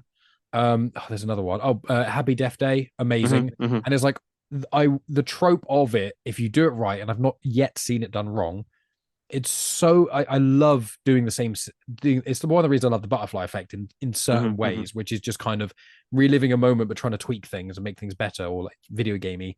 But yeah, in Edge of Tomorrow, it's because Emily Blunt, I saw her in that and I was like, nothing against women who are muscular, but generally speaking, with me, I'd rather a chunkier woman with a bit of extra meat on their bones than a muscly woman. And I think Emily Blunt's very pretty. But I saw her in that and I was like, whoa, she's really muscular. But so she's really committed to the role, which is the point I was making, until I'm basically being objectifying of women. But I was like, she's really muscular. But I'm probably the most attracted to her I've ever been, even though usually that's not for me. But I was like, the difference from what I've seen her in recently-ish was probably A Quiet Place. I was like, oh, you've committed to this film. And obviously she's a phenomenal actor as well. But I was like, when I saw that film, again, I showed Megan, and Megan loved it. And I was like, thank God you love that film, because it's hard to hate, I find. But like with Emily Blunt, I feel like she commits so much. My point was, before objectifying women, it was like she's so good in almost everything. She commits so much. I feel like she would just read the script and go, okay, I'm playing a young girl in essence, so I just make my voice younger. And I think Maggie Smith probably loosely did something similar, just changed her voice a bit. Michael Caine's Michael Caine, but you don't need him. It's like Morgan Freeman. You don't need either of them to ever put on any accent ever, or they shouldn't. But then I think the rest of the cast, because they're not as well known, the main cast, like who did you meant? Sorry, Ashley Jensen. Did you say for the frog? Yeah, so she was from In Extras with Ricky Gervais. Oh, that was it. Yes, which I think is Ricky Gervais's best work. I've not seen a lot of his stuff. I haven't seen Derek or Afterlife, which I've heard is good but very sad. And I'm like, but I think The Office changed the genre. But I think Extras is better. In my view, I think it does something that I haven't really seen. It really helped the actors take the mick out of themselves. But she's in that. Yeah, she's phenomenal because she plays the role amazing. And you don't know, like, I didn't watch that and go, oh, someone from Extras, but I've seen her in other stuff. I'm like, oh, so she played. That's what I think a decent voice actor has to do. And I think that's why Alan Tudyk is such an underrated actor, because we recently finished Firefly as well. Gonna watch Serenity next. But like in that, I was like, he's my favorite character.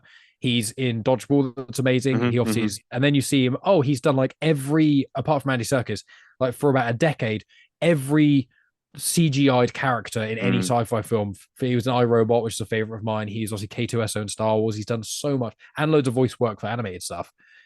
And then the point I was getting to was, when he does it, you don't know it's him all the time. And I think when it was Ashley Jensen, I was like, you are encapsulating the role. I just think you're a porcelain crazy frog woman. You know, and everyone in this is either playing themselves enough that it's kind of like, oh, it's them, but it's British, it's fine. Like Steve Merchant is a Steve Merchant-esque character, which is fun. But James McAvoy felt like he changed his voice, made it worse. Like if he was just talking normal in Scottish, I think it would have worked better.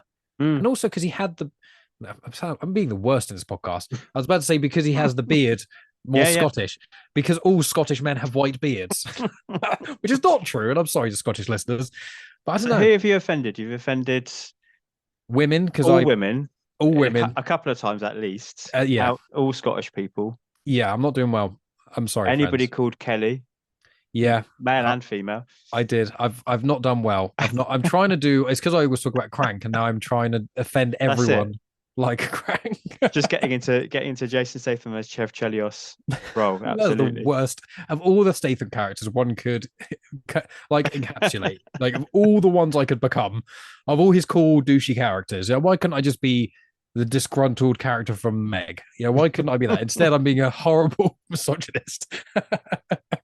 Well, Tybalt isn't too far away in this, is he? Statham is Tybalt in this. He's a pretty mean guy. As far as gnomes go, he's pretty mean. I don't know many gnomes, so I don't know how mean they're meant to be. He cuts off another gnome's hat. That seems pretty cruel. Yeah, it's weird. That part threw me off because I'm like, okay, clearly the gnomes can't take their hats off or remove anything. So surely that would hurt, but the gnome just seems fine. My eldest was... I didn't know how to answer this question because she was saying to me, oh, what's the point? Like, what's the relevance of the hat? And I was thinking, well, in another couple of years, if we watch this again, let's talk about, kind of like penis envy and all that kind of stuff. But with the younger 4-year-old here at the moment, let's maybe leave that conversation for another day. But I'm assuming, there was a lot of talk of like, he's got a big hat. was what was supposed to be going on there. Another one of those inappropriate for kids jokes that's in this movie. But yeah, I don't know. I mean, there's loads of issues there because they obviously, I say they obviously. Ooh, I know English, I know Shakespeare. I'm so smart. That character Benny is like an amalgamation of two famous Shakespeare characters, of Benvolio and Mercutio. So famously, Mercutio dies in Romeo and Juliet, which kicks off that next part of the story. And obviously, the de-hatting of Benny is this film's version of that. They decided to steer away from too much death and suicide, unsurprisingly. I'm glad they didn't do the suicide, but they do still do death. Like there's the bit like when they think sort of. It's it toes a line. Yeah. And I think if you watch this, obviously you watched it with children, but like I think if you watch this, with an inquisitive 10-year-old or so, maybe even an 8-year-old, if they were a switched on but sensitive soul, I feel like you'd get into some territory that's maybe a bit too much at that time. Because there's certain kids who, when I was 8, I have older brothers and stuff. So when it was talking about death and all that stuff, I was never scared of those things, those concepts. But I know there are others who aren't, which is completely fine. But it's like when Gnomeo gets almost hit by that car, even when it happened, I think I was like, oh, fuck. I was like, when I watched it, I was like, that's, wow. And then I was like, I know they say at the start this isn't going to be like it. And I was like, surely, I was like, this is going to be a fake out in some way. But I was like, even this is like a brutal fake out. I was like, like that's like there's porcelain gnomes I don't really care about. And even I'm like, that is harrowing. And then obviously as the state goes as well.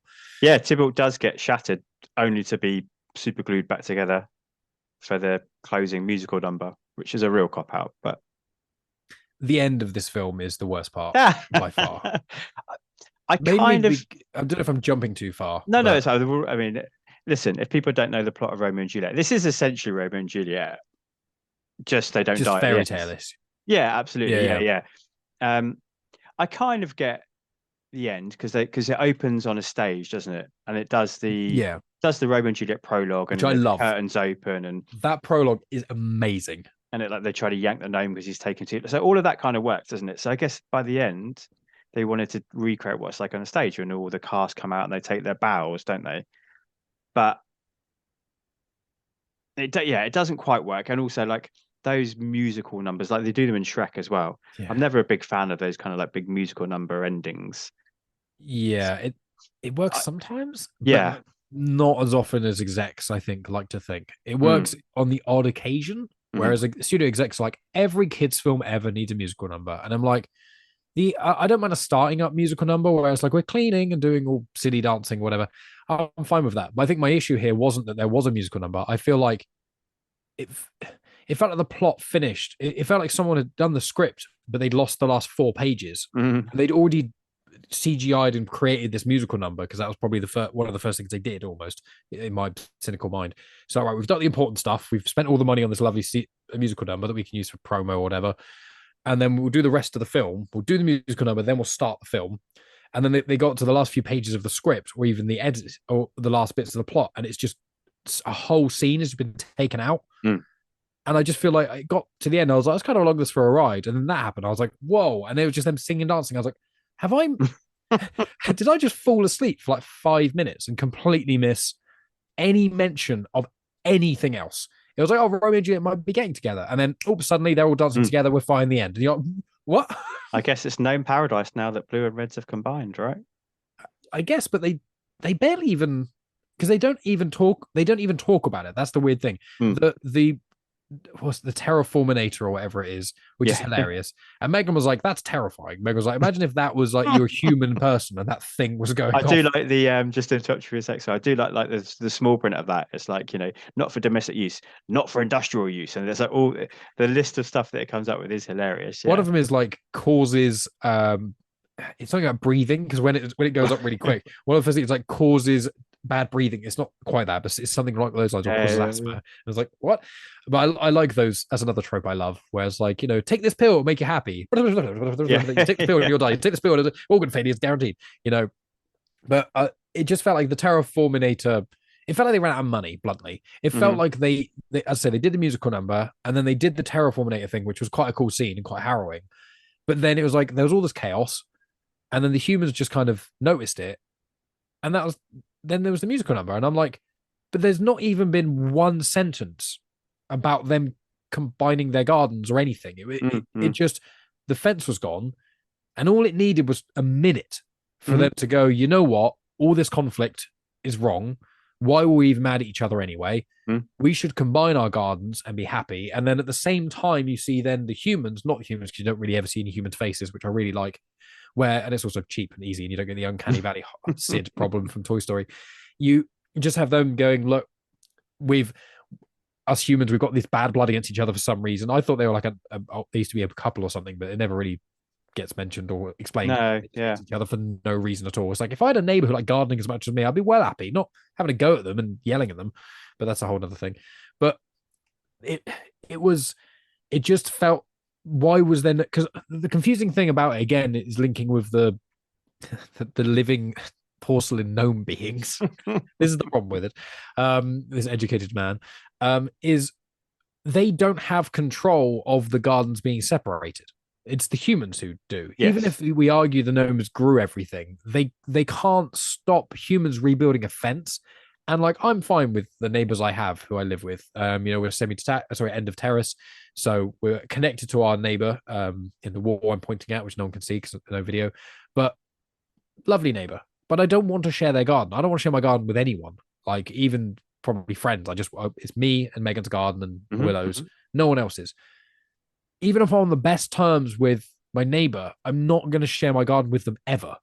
So if you hate your neighbor, especially, even if it resolves, the only solution for me is what I thought they were going to do in the film, which is they were going to get together.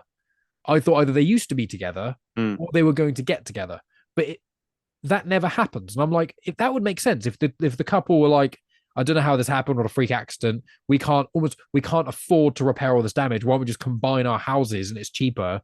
And we've actually got quite a lot in common and all that stuff. Like, I thought that was kind of what's going to happen. And I thought, obviously, the gnomes are going to be happy together and stuff.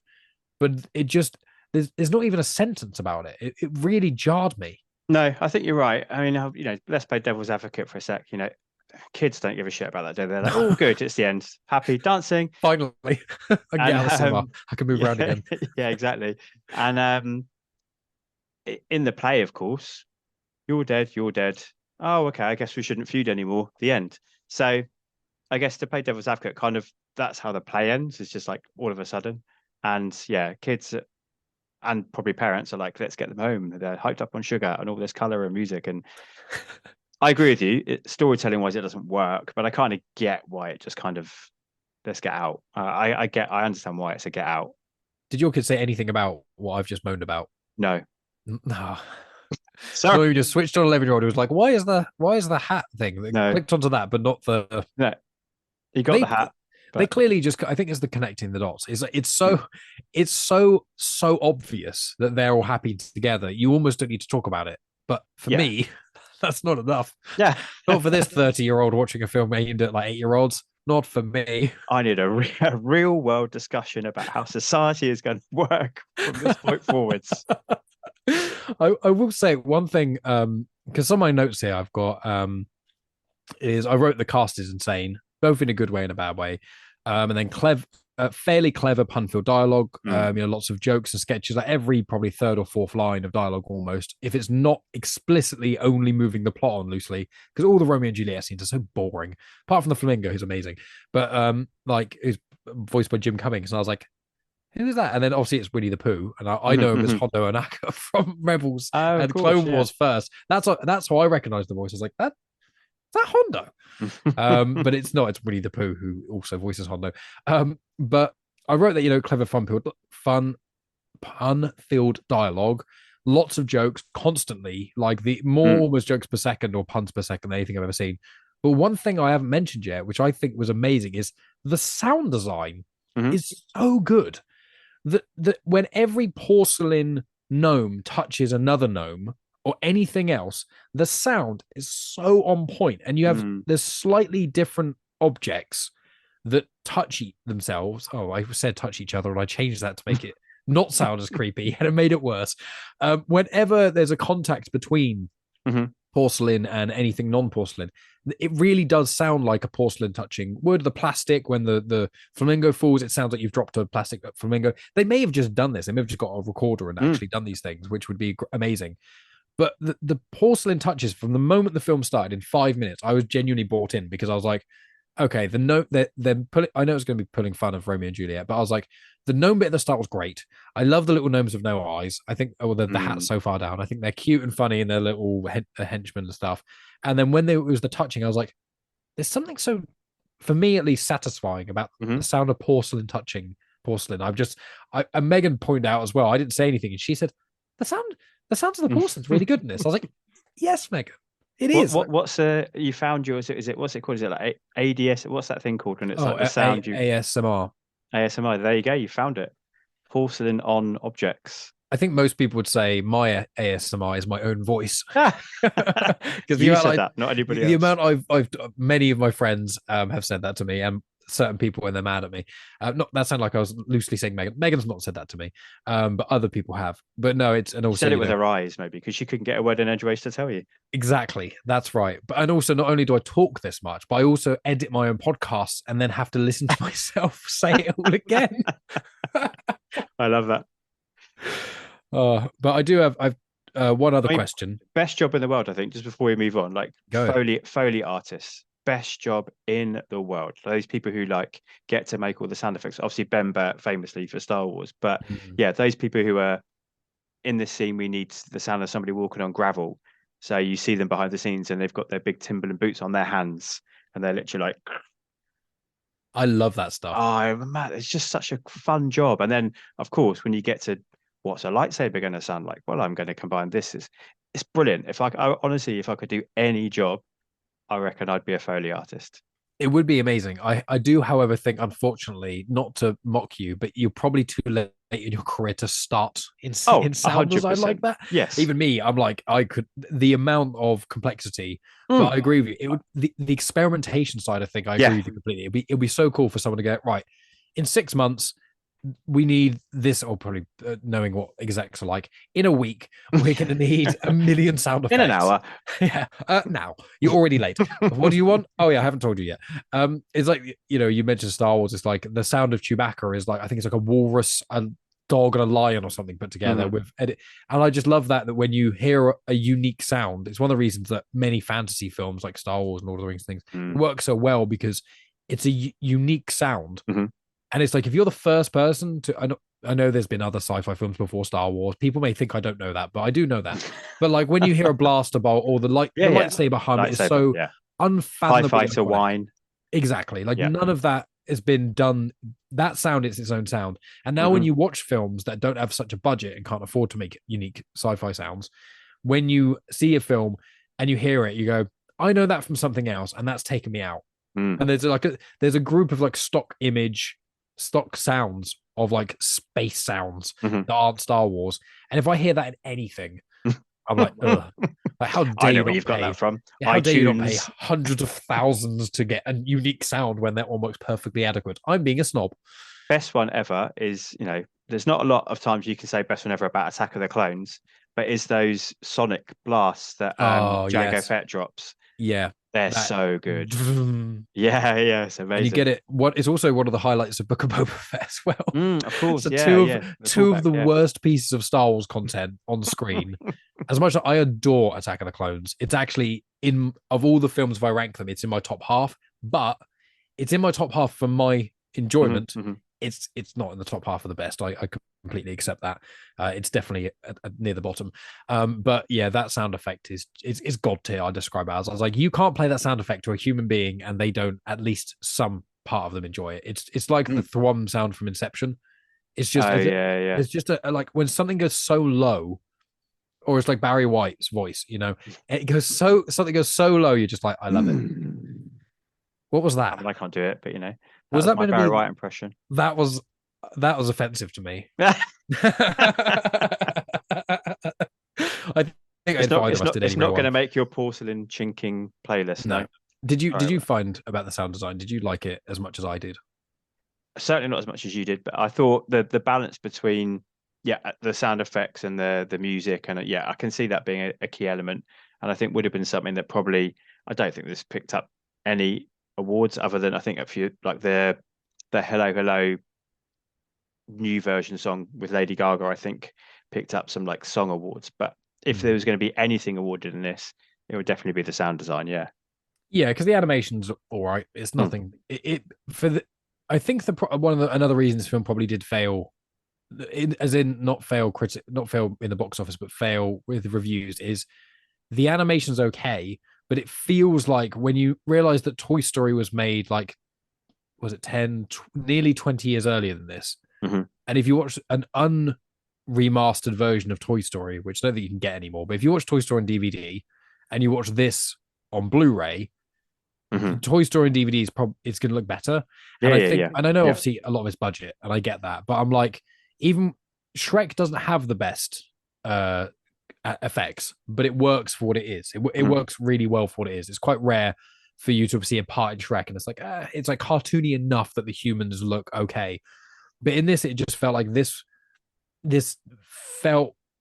Yeah, it just felt like it should. If this was made, I think 10 years earlier, if this was like the early 2000s, this would have probably. I think people would appreciate this. It would be amidst the animated kids film renaissance of 3D animation. But I think as it came out 2011, what was Pixar making? I know Disney Pixar, but like what were they making at that point? Like, I'm sure it's leaps and bounds ahead. Oh, definitely, yeah. But I don't know if this isn't DreamWorks, because it's British, so I don't know even what animation studio this is. I didn't even look it up. I didn't pay attention either. I really feel annoyed at myself. I should have done, but I assume we're going to look it up now. But like, it felt, and that's the problem. It's one of those things that when you get, unless you have a really unique isolation concept, sci-fi you basically can't do without a big budget. Fantasy you basically can't do without a big budget, and animated stuff, unless you have the most committed animators on the planet and it's hand drawn, or it's a short film, you can't do it because you need such a huge amount of resources to do these kind of things. So, and this feels like more on the indie side than big budget. Definitely. So interestingly, in 2010 was Toy Story 3, 2011 was Cars 2, and then 2012 was Brave. So that's what Pixar's doing. This is a Touchstone release, who is a subsidiary of Disney. I thought it was, because on Disney discussion we did that. So this is sort of Disney film, not really, but sort of. That's so bizarre to me. Entertainment One in the UK and Touchstone in the US. I suppose it must have been, maybe Touchstone distributed it and maybe funded it a bit. Entertainment UK. Can you see what other stuff Entertainment UK has done apart from, I assume, the Sherlock Gnomes? Because again, I don't want to slate the animators. This isn't against the animators. I think I can't animate anything, so it's still good animation. I just think for what the industry standard was at that time, which granted, 90% of industry standard for 3D animated films is essentially Disney. You get things like Beowulf that just don't work, but it's just, especially knowing that Disney had a hand in it in some way. It is bizarre, because you say like Cars 2, I haven't seen Cars 2, but Cars 1 looks insanely good. It still looks insanely good. Brave is one of my favorite Disney Pixar films. That looks amazing. And then what was the other one you mentioned? So Toy Story 3, Cars 2. Toy Story 3. Yeah, and Cars 2, yeah. Yeah, and I think Toy Story 1 looks better than this film, probably. Have they done anything else? Well, I'm looking at their lists. So in 2008, they did Milk. In 2010, they did Barney's Version and Virginia. In 2012, they did Beast of the Southern Wild, but that's obviously not an animated movie. And they released Looper. So interesting. In terms of animation, I couldn't tell you. I guess Justin and the Knights of Valor is an animated movie, but I can't tell you I have not seen it. Maybe all the profit they made from this film, they put it into Sherlock Gnomes, and then maybe Sherlock Gnomes didn't do that well, and they were just like, sounds about right. Yeah, because maybe it was like, there's this new British animated studio. They've got some cool ideas. Let's let them do this. Gnomeo Juliet. That surprised us. This was almost like a little side project thing. Let's give you one other chance, and if you can do this, we can help you launch more stuff. And then Sherlock Gnomes probably bombed, and then They're like, no. Mm. That's what I'd presume. So they got some hits amongst those movies. Looper was massive. That was the Ryan Johnson time travel movie. But yeah, obviously not, as you say, not animated. no. It's a cool film, but I've only seen it once. I need to rewatch it, actually. It's very divisive on the internet. Everything Ryan Johnson touches is so divisive. Because I remember when Looper came out, I was like, this is amazing. And then I think the hype train got it. And then I watched it. I was like, this is a really cool film. I enjoyed that. And then other people watched it and were like, this sucks. And I was like, maybe I'm wrong. I remember liking it, but another Emily Blunt movie. Yes, the woman who will forever be known as the person I've objectified all women over, which is upsetting because I don't. To put myself in even a more horrible hole and to offend even more people, if I had to say the top 10 women I'm the most attracted to in cinema, she wouldn't. It's not one I often talk about. Do you know what I mean? Like, I think just don't talk about it. Maybe save yourself. That's normally it. But people know me in this way. I dig myself into a deep hole, and I try and be honest and genuine. And that's I'm not trying to objectify women or Emily Blunt. She's more than her looks, 100%. But it's just so weird. I decided to do it on a podcast to her, who's someone I basically never even really thought about in that way. I think it's time to cut the top of your name hat off, mate. Because yeah, it should do. But I was going to ask my one. Yeah, you were. Sorry. I mean, you don't need to apologize for you cutting me off, digging myself into a misogynistic, objectifying hole. Who took the photos of those flamingos?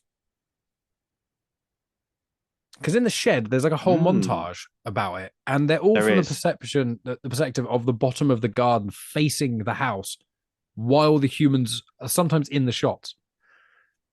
Good question. Because I found that our camera is sentient. Oh no! If you put googly eyes on them and a pipe cleaner, then they are. The flamingo scene I thought was actually quite sad. I'm glad that at the end it all wraps up.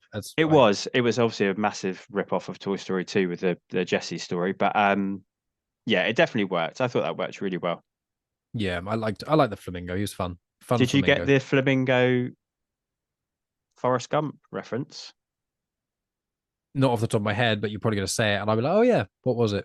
Hang on, I have got it somewhere. What does he say? He says it's in this moment. Oh, this is going to offend. It must be so upsetting to you that you're having to look up Forrest Gump references for me that I may have missed. He said, I may not be a smart bird, but I know what love is. Oh, that's what Forrest Gump says. The amount of times I've seen that film, not the bird part, but the amount of times I've seen that film and how much I go on about that film, I remember hearing that line and going, oh, what poor bird. I didn't even think Forrest Gump. I didn't get it either, but in my research, I came across it. Right, that's fair. But you don't like the film, whereas I go on about it and have to watch it every couple of years because Megan loves it as well. So that's on me. That's on you. But then you also watch Crank and our level is at slightly different places, aren't they? Where Crank and Forrest Gump come in the pantheon of classic American cinema. Yeah, but I also controversially don't think No Country for Old Men is as good as everyone else does. And I listened to another completely separate podcast. It was a Joe Rogan podcast. I don't listen to him that often anymore, but he was talking to Post Malone. It's like 4.5 hours. So I listened to it over the course of like 2 or 3 weeks. In between, I was listening to like Comics Emotion podcasts that I like. And then when I finished one, I'd be like, okay, I'll listen to a bit of Rogan for half an hour and then I'll go to something else. And in that, they mentioned No Country for Old Men, and they were both going, God, it's just one of the best films ever made, isn't it? Yes, it's perfect. It's the best thing ever. Oh my God, Javier Bardem, you can't beat him in anything. And I was like, it's one of those annoying things where it's just like you are with Forrest Gump and I am with No Country for Old Men. It's just one of those films where it's like, although you actively don't like or maybe even hate Forrest Gump, whereas I like No Country. I just think it's horrendously overrated. I'm just like, it's a very well-made action film with a great villain. Full stop. I do actively dislike Forrest Gump. It's true. But what I actively like is winding you up about my dislike of Forrest Gump. But it's fun. It's so fun. Of course. And I love it because I do it to you as well. So you certainly do. Do we Jason Statham, we've got to talk about him. Yes, yeah. We have to. Was he suitable for Tybalt? How was his voice acting? Where does he compare to James McAvoy? He's better than James McAvoy, but even I'm better than James McAvoy. And I've actually done 1 or 2 voice acting things in my life. Very minor, very, very minor. And one of them no longer is on any podcast app. And the person who released them, all of their podcasts are gone and they've completely disappeared from the internet. And so shame. I'm like, okay, I'm not going to delve further into that just in case I find things I don't want to find. So I'm like, okay, that's a shame. But I'm not a voice actor in any way. But I think just talking normally would have been better than James McAvoy. Statham, you know, Statham, he's got such an iconic voice. I feel like he could do the way he does stuff in Spy. I feel like he could do so much. Maybe he will when he ages out of being an action star. I know you've got people like Sylvester Stallone who still do crazy stuff, but I feel like the Stath is slowly going to wind down. He's probably still near enough to his peak that he can keep going, but he must be in his 50s now, isn't he? Late 40s. Yeah, mid-50s, I think. Yeah, so he's probably only got maybe a decade before he has to really wind things down, just because the physical toll it takes on your body. And so I think that if we got him in certain certain animated films, I'd love it if he just plays the spy kind of character, where you've got a character who's just so not even that major, but is just ridiculously intense for no reason. I think that would be really funny, because it's like, as you've very eloquently said many times in this podcast, Statham can't do accents. And I think by this point he has kind of given up, and he should. You know, some people just can't do accents. Statham's one of them. Just stop. You've got a cool voice. Why would you want to hide that? Just be the Stath. And in this, he's basically just a very slightly toned down version of the Stath. Like some gravel taken out of it. But when I hear that, although I know it's the Stath, I don't listen to this and go, oh, it's one of those actors trying to be a voice actor. I just go, oh yeah, he's a character. Like I didn't watch it, and I wasn't like taken out of the film by hearing it was him. You know what I mean? I do. Yeah. McAvoy, but not because it was McAvoy, but because it was bad. But like with the Stath, I was like, he did a pretty good job, and I am quite surprised. I think maybe it's just because he's so busy that he just hasn't done more. Because I said, I really think it kind of like, I know Keanu Reeves, his voice is as iconic, but him being the Evil Knievel kind of character in Toy Story 4, maybe even 3 as well. It was 4, yeah. Yeah, just like a silly little fun side character that doesn't mean anything. Like Stath would do so well at some of those kind of characters, you know. And I think that because of just him doing his voice, so I was like, it works for me. I could see him like, he's not quite as, he doesn't have the range of this person, but Will Arnett, Lego Batman, love it. He has that ability to go further down from where he is, which is already quite low. So yeah, like you could almost see the Stath as our British version of that, I suppose. That's a very good comparison. And I want to shout out Will Arnett. He's a great actor. He's not an amazing actor. He's a great actor, but voice work, you know, BoJack is, I think, the series one's a bit weak. But it's one of the greatest. I think it's one of the greatest series ever made, on the basis of how realistically clever it is, both visually and script-wise, how dark it is, how heavy it is, how many deep, crazy stuff it goes into. I can't watch it again for a long time because it just takes an emotional toll on me. But it's just beyond phenomenal. And Will Arnett is obviously a huge driving force of the writing, and obviously being BoJack in that. And Aaron Paul, he can do voice acting as well. It's like, oh wow. But yeah, Will Arnett, I've always forget about him. I think he's a very underrated voice actor. And I think when I saw Lego Batman, I was like, this is amazing. This is so good and so perfect, because it's silly enough for kids. But if you like Batman, it's just constantly taking the mick out of Batman, which is so good. So yeah, I think that's a very good comparison. I wouldn't mind a Lego Batman too, and there's like a weird offshoot Batman, and it's just Jason Statham saying one line of dialogue. Like I would pay for that. That'd be amazing. I mean, if you need another podcast in your life, but Will Arnett is one called Smartless with Jason Bateman and Sean Hayes, and it is amazing. It's those three who are like really good friends in real life, and it's just, they have a famous guest on every episode, but it's just basically an excuse for them to rip the piss out of each other for an hour with a guest who kind of gets to say something every now and then. It's fantastic. It's a wonderful podcast, so I highly recommend that. Oh, I would definitely check that out, because they did obviously Arrested Development together, or at least Bateman did it in Will Arnett was they did. He's Sean Hayes was from Will and Grace. Okay, right, which I've not seen, but I feel like I'd know him. Yeah, you would, I'm sure. Yeah. Yeah, I mean that sounds like a lot of fun. I mean, I saw it doesn't hit the mark every time, but Will Arnett did the murder show on Netflix. Oh, Murderville. Yeah, it was. I watched them all, and they don't all work, but when it does work, it's so funny. And it's just I think the one he does with Jason Bateman might be one of the best ones, actually, which I've probably not seen it. So, yeah, okay. It's not the best thing on Netflix, but if you want just something dumb and funny, and I think the episodes aren't that long either, and it's quite improv-y. But Will Arnett is so good at improv, and he's so good at saying something absolutely insane and being completely deadpan and serious, and no one knows how to react to it. And you've got these actors, they're playing themselves, and they know that that's the show. The show literally is saying when it starts, this is basically a show. It's loosely scripted, but the actors have got no script at all, so they just have to run with it. And he just says something, does something, and they just stare at him, and he's like, well, go on then. And they're like, they're trying not to laugh at him, and they're like half giggling. And he's like, something funny, and it's so stupid. But that, because of that show, the premise that you've described as Smartless, I'm all in for. Jason Statham was in that Murderville show. God. Oh, there you go. I just want the Statham to basically do what certain actors. I mean, since seeing him in this, I've had issues with Justin Timberlake being a bit of a dick, but one thing I really like about Justin Timberlake is whenever he does stuff with The Lonely Island or sometimes Saturday Night Live, he really takes the mick out of himself. And I love it when actors do that. I know there's lots of other actors who have done similar things, but I want from now on from the Stath is intense action movies like Expendables, which I haven't seen, and him taking the mick out of himself, like in Spy and the Meg, and even more so to just rip on himself. That's all I want from the Stath from now on, from his filmography, because it makes me so happy, more happy than probably should. So I'd love that. Well, I mean, obviously, I'm up for watching the Stath and whatever he wants to do. When he's got I think it's like a 10-part Netflix show coming out soon, which I didn't know until the other day, and it's a semi-sequel to Layer Cake, the Daniel Craig movie. I love was like, that. what? 10 hours of Jason Statham on Netflix? Yes, please. I am all in. But I have to say, like, this is probably the only time I've ever rooted for Tybalt in a Shakespeare adaptation, and it's just because it's him.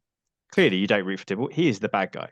But it's the Stath, so you can't help it. So even when it's a cop out and he's glued at the end, you're kind of happy. Yeah. I wasn't happy at the end. I was like, what is happening? Why I was like, why are they glued back together? And my question then, it raises even more questions, is can they even die? In theory, not. Apart from the mother and the absent mum and dad characters of Gnomeo Juliet, because obviously their parents get together, and it's like that's weird. I would not want, my mum getting with Megan's dad and then us, because that's just it's a weird line. It's too much. It's too comfortable. So I wouldn't be happy with that. But I'm like, when Tibble was, even the name Tibble is such a weird. It makes it sound like it's a character from like Balamory or something. But I was thinking that because they're porcelain and they don't breathe or have organs or anything like that, in Toy Story, I don't think we see death apart from fire, which makes sense. Because that's destroying their entire being, so they wouldn't be alive. But with breaking down porcelain, so does that mean that Tibble was alive when he was these porcelain pieces, and it was just this horrible, tortured existence until they glued him back together? I think you're getting way too deep on this one, Mike. I am. I like to do this is more. If I'm doing it more so because it's in jest, and we've spoken about all the other serious stuff in this, but like, it's a horrible thought, isn't it? I can't. Have you seen Torchwood? No. Okay, it's a Doctor Who thing that's like an adult Doctor Who with John Barrowman and stuff. And I watched it when I was a major Whovian, when I was in the David Tennant era, which has come back now, and I'm like, God, was that made by Dyson? That one? Made by Dyson. Oh, that was a really bad dad joke. You're a major Whovian. Oh, right. Well, Hoover is a brand, not a vacuum. Like a vacuum cleaner is the device. Hoover's a brand. So. Oh God, sorry about that. Get wrecked, son. Just like jacuzzi. It's not a hot tub. Jacuzzi is the brand. It's a loudspeaker, not a tannoy, right? It's tannoy. I think that's an Alan Partridge joke. Oh, I thought tannoy was the American. I just thought Americans called loudspeakers tannoys. I didn't realize it was a brand thing. Learn something new every day. Anyway, sorry. The reason I mentioned Torchwood because there's a character in it, and there's the whole existential thing where this character essentially dies, but they are immortal, but their physical form goes, so they're just eternally existing with no form. It's a very obscure deep cut reference that means nothing because you've not seen it.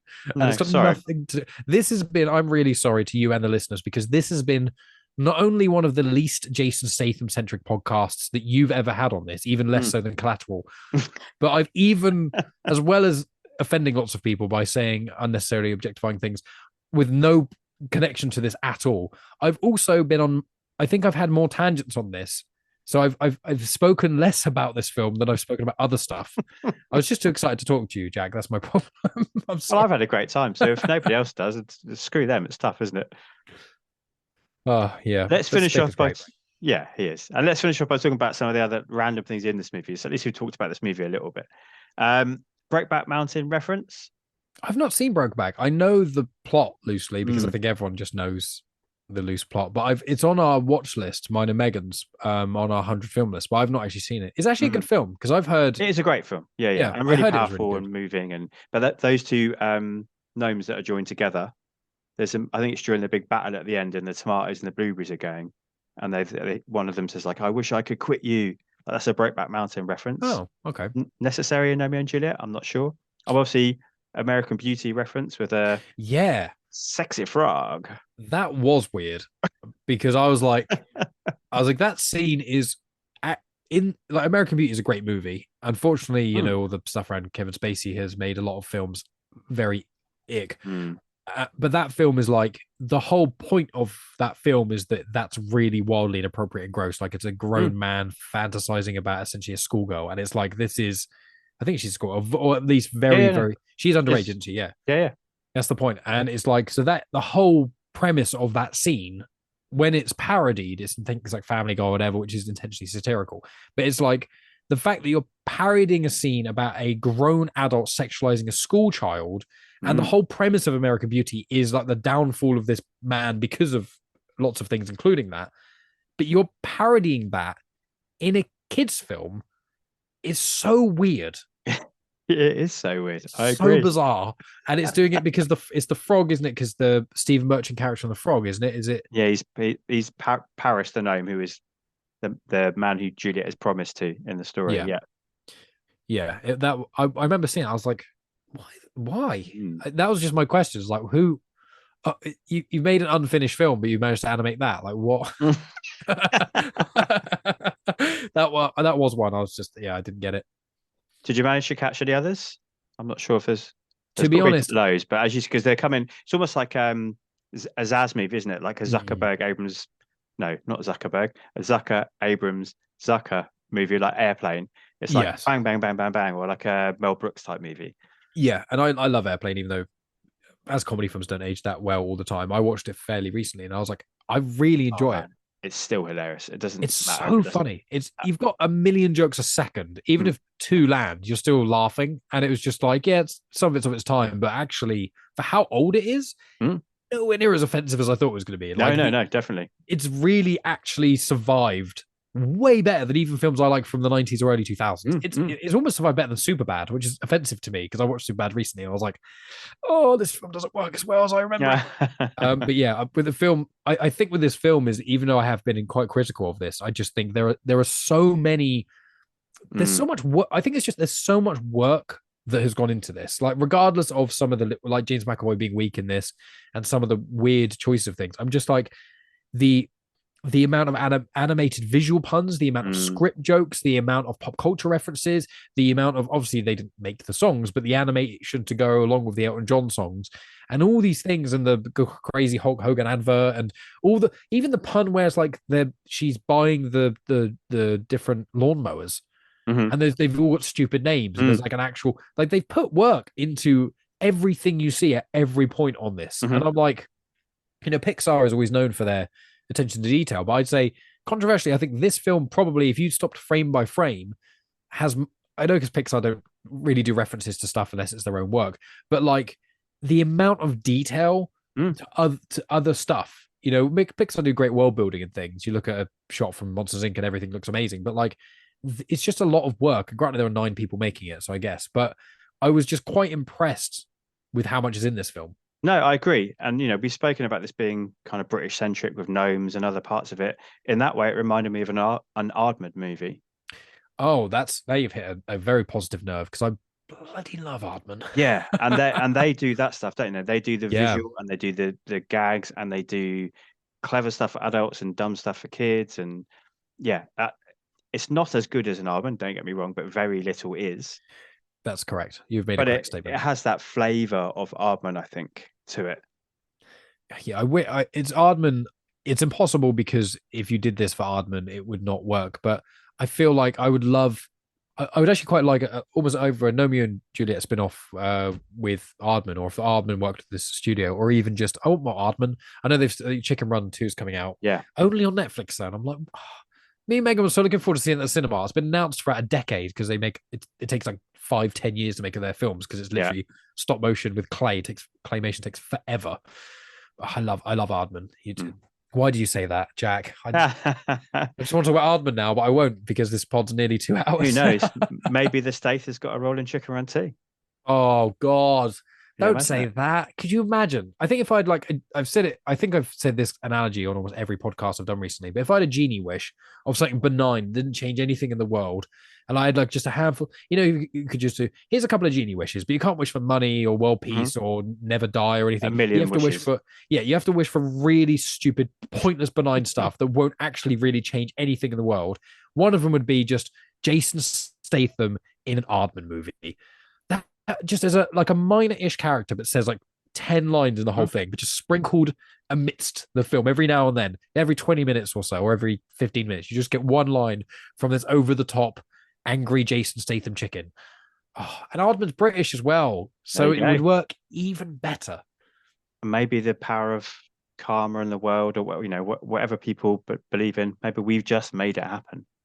With my comments in this podcast, I don't think karma's the right one, but yes, I would hope. I would hope. All right, two little things before I then read the letterbox reviews, and then I'll get your final word. Yeah. Did you notice the floating head screensaver on Lady Blueberry's laptop? Oh, I didn't notice what the head was, but all I was thinking was the old DVD menus. Yeah. Great shout. And I was just thinking, I remember in school, and I obviously, because you're a teacher, I don't know if, because DVDs aren't really used much and stuff, but like, were you teaching at a point where you'd put the projector on and the DVD logo would go, or do you remember that from a point in your life? Yeah. I do remember it. Yeah.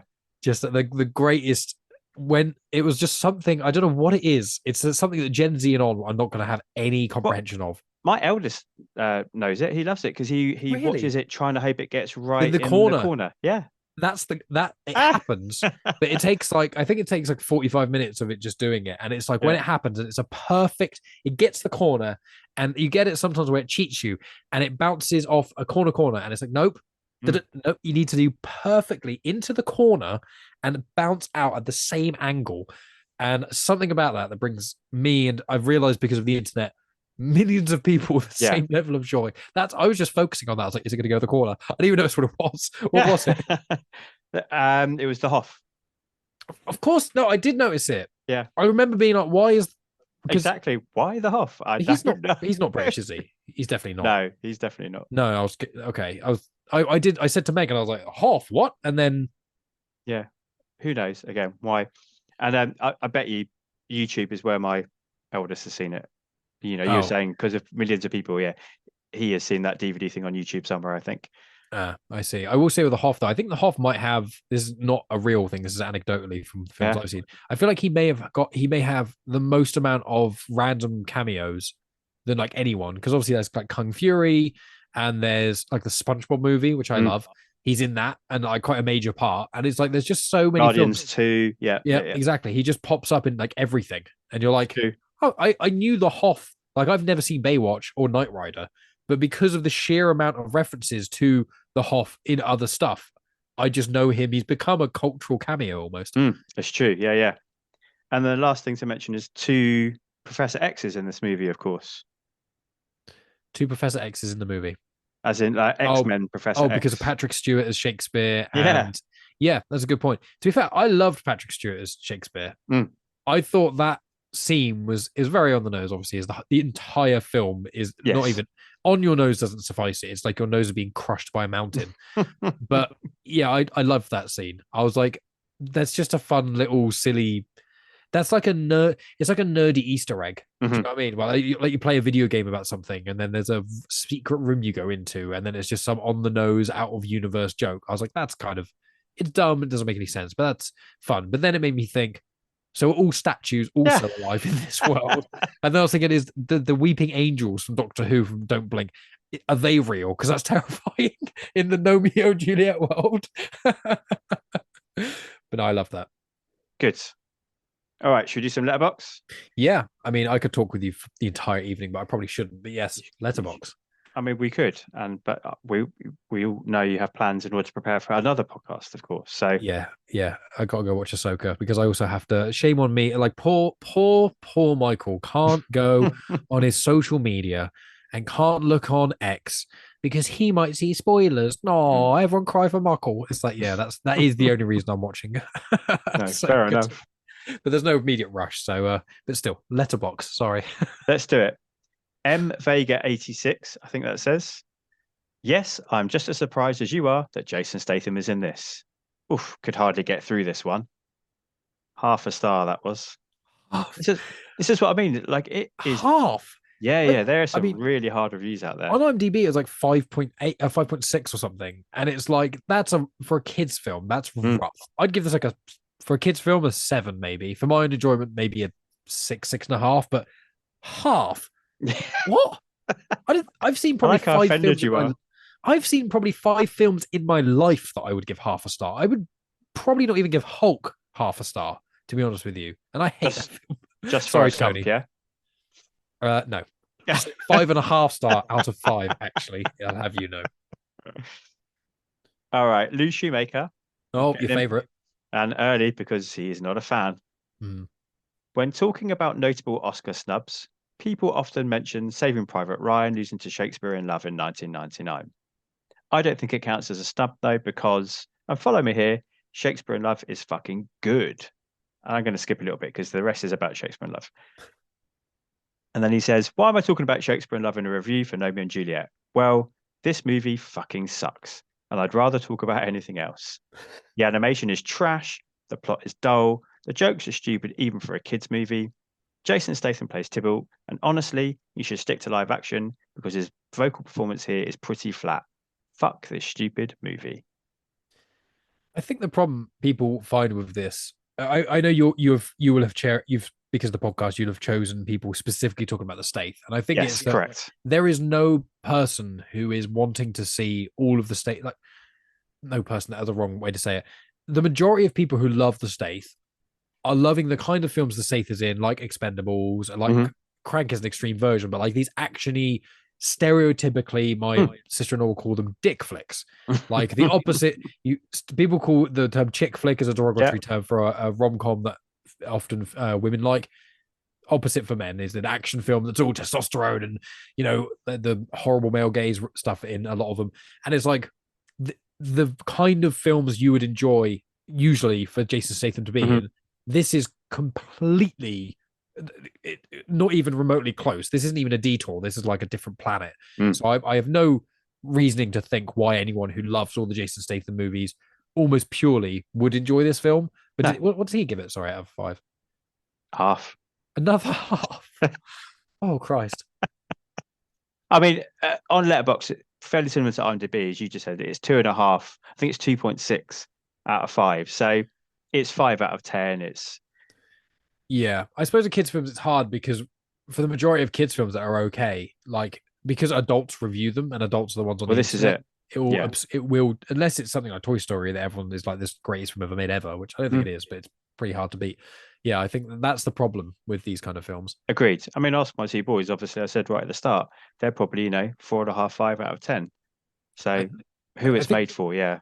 I think for a kids' film, I'd generally probably give this an 8 out of 10. As a kids' film, I would say 8 out of 10. It's just for me as an adult 6. So I think a fair is 7, I guess. I'd give it a fairly good film. I know we're going to get into the proper Stath ratings. We will get into Stath rating.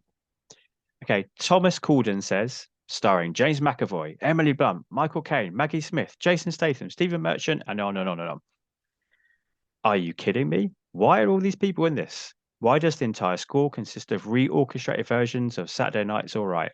Why is it about gnomes? Terminator 2 and American Beauty references? Why? I don't get it. What is this? I didn't spot the Terminator 2 reference. And I can't think what it would be. The only Terminator 2 reference I know that's in a lot, there's 2 that are in pop culture occasionally, which is the sprinting down the road scene, which I don't think happens in this, and the hand melting scene. But I think that's Yeah, also so thumbs up. Well, hasta la vista, of course. I mean, he definitely nobody says that. no, or the weird smile that Arnie does, but Who knows? no. And I love that film. I think it's one of the best sci-fi films ever made. Oh, So and you were right. Maybe and an excuse to Aliens. watch Gnomeo and Juliet again to try and spot the Terminator 2 reference. I don't think I'm going to do that. Megan would. Maybe I'll There you get her, go. but she has not seen Terminator 2. So Problem there. she's seen Terminator 1, but not yet the second one. So All right. Jay Grandmaster says the climax of this movie is an action scene between two gnome families that shoot blueberries and tomatoes at each other. It also features a ceramic alligator fighting a gnome strongman, a flamingo using its legs to pick a lock, a gnome called Mankini using a tanning bed as a shield, and a giant lawnmower, voiced by Hulk Hogan, turning into a transformer to kill Gnomeo and Juliet by blowing up a castle, leading to William Goddamn Shakespeare appearing to say how happy he is that the couple seems to have died. I loved it. I was going to say, I was like, describing it like that, how could you not enjoy this film? Yeah, that is absolutely. perfect encapsulation of why this film is actually quite good, because it's so dumb. So obviously no Jason Statham reference in there, but that one was too good not to read. And then last but not least, well, actually, that was weird. I'm going to say obviously last but not least, because this person's name is Heath, I'd combine them. Last but not Heath, prep work for Sherlock Gnomes. So you watched this back in 2018. Listen, is this film kind of overly goofy? Sure. I can't quite crap all of it though. Fun voice cast plus fun songs equals an adorable G-rated film. Hey, at least I know where that gnome in a thong comes from now. Of course, one of great British actors Michael Caine has to show up in this, as well as Ozzy. Plus, they play your song in this a ton, and I definitely love that. Plus, Jason Statham plays the nefarious Tybalt. What's not to love? I butchered his review, but I'm glad, I did manage to find a couple that likes it. It's a weird one. I know I said it a minute ago. I feel who's your best friend who always, he's not really your best friend, but the guy who reviews every So Statham that's, film. yeah, Lou Shoemaker. Yeah. I agree with most of the time when I hear his reviews, I agree with him. I think, although sometimes, no offense, Lou, I hope you are listening to this, but I think sometimes when there's someone who is an avid reviewer, they do take themselves a bit too seriously sometimes. And I feel like the two negative reviews on this were reviewing it like it's a film that's like being nominated at the Oscars. Whereas like I'm gonna watch Gandhi and then Gnomeo and Juliet, and I'm gonna review them in the same way. And it's like you can't review like Finding Nemo in the same way you're going to review Shawshank Redemption. This doesn't make any sense. Oh, what? Well, they were talking fish. Well, these two types of fish wouldn't be friends. No, it's child's film. It's not. I know I was criticizing. Sharks wouldn't be vegetarians. No, exactly. It's like I know I'm criticizing this film less so because my critiques, I like to think, because I'm elevated, is because there are inconsistencies within the own universe, or just a critique of the entirety of the concept, but even putting that to one side, it's a fun, silly kids film. So I'm literally saying, yeah, this doesn't make any sense, but it's a kids film. My only genuine, real issue, bar James McAvoy, is I think the end, even though it is a kids film, I generally think the end is unfinished. It just feels like someone lost the footage. But it felt the most serious review ever. It feels like someone sat there, like angrily watching the screen, like, why did I watch all these Jason Statham movies? Why do I have to suffer through this? And it's like, you could have, I know we wouldn't have skipped this one. No. And I suppose to be a completionist, you wouldn't, but I'm like, if you know the film is called Gnomeo and Juliet, you come on. Like, there's nothing else that needs to be said. Insanity. I can tell you right now, I have seen a lot worse Jason Statham movies. I've heard about them. To be fair, Crank, I probably enjoyed this and Crank about the same amount, but everything I liked about this film is the exact opposite of everything I liked about Crank. So I think it's one of those. Like, I'm just going to spend all my time now on the internet suggesting Gnomeo and Juliet and Crank as a double bill for everybody. It's the new Barbenheimer. Yeah, absolutely. Yeah. Oh man, it's a wild watch. You watch Gnomeo and Juliet and then Crank. It's like a palate cleanser. Yeah, which way round do you think? I think it depends on who you are as a person. I think if you're more of a Megan, then you need to watch Crank first, and then to recover from the trauma, watch Gnomeo and Juliet. If you're more like us, I think it's more you watch Gnomeo Juliet first, and then you watch Crank to kind of wash it away. Because I find that if I watch 10 intense films in a row, I'd be okay if not a bit exhausted. But if I watch too many kids films, I get like sometimes Megan, often she wants to watch chill, calm films, understandably so. But on the odd occasion, if we've watched loads of my stuff recently, series and stuff, and I let her watch a few films in a row of her choosing, I can't watch like 2 Disney films in a row. I just need something that's not so sickly sweet. I think that's my problem. And as much as I love Disney, Pixar, and loads of other films I enjoy, it's like I can't watch just a kid's film because it's like certain dialogue. I know it's a Romeo and Juliet thing, but it's even just like the dialogue of a kid's film, not because there's no swearing in, but because of the level it has to be. It's just sometimes I'm like, I just need a comment about something that is vaguely linking to real adult life rather than this fluff. So depends who you are, but I'd recommend it. It's a fun ride watching Gnomeo Juliet. Absolutely. It's a weird one. I would definitely recommend it. So justice for Gnomeo and Juliet, push for Stath to be do more voice work in Aardman. So you want Aardman, Jason Statham, justice for Gnomeo and Juliet, and the Gnomeo and Juliet Crank crossover. That's I love it. To take away from this. Definitely. And I've been forgetting, I'm surprised I didn't get a message to tell me how naughty I've been recently, that I haven't always been doing my Stath stats, which you kindly gave me. I did think that. But every time I remember it, I then when I always want to message you to say how much I enjoyed the episode, and I always forget. But obviously you say because in this one, so obviously there's no kissing, there's no anything, but he does die, but he sort of he has a rebirth. I think it's the equivalent. It's why it works with Crank, because he dies at the end of Crank, but then he doesn't in Crank 2. And in this one he actually dies, but he doesn't. There's so many connections. You need to watch a sandwich. You need to watch Crank, then Gnomeo and Juliet, then Crank 2. Perfect. That would be too much, I think. I think you'd need to then watch Gnomeo. Then you'd need to watch Sherlock Gnomes. Yeah. We can't confirm the quality of that, and Stath isn't in it. So no, he's not. No, that's it. Okay, I've got the canon. Crank happens and he dies, and his soul goes into a garden gnome, and then he dies and is reborn. And as he gets reborn as the garden gnome, his real self in Crank also gets reborn, and that's how he survives. So it's actually that's why how he survives that long, is because his soul is in. Just like a Horcrux. Yeah, that is exactly what it is, and that's canon, friends. That's the canon of Crank.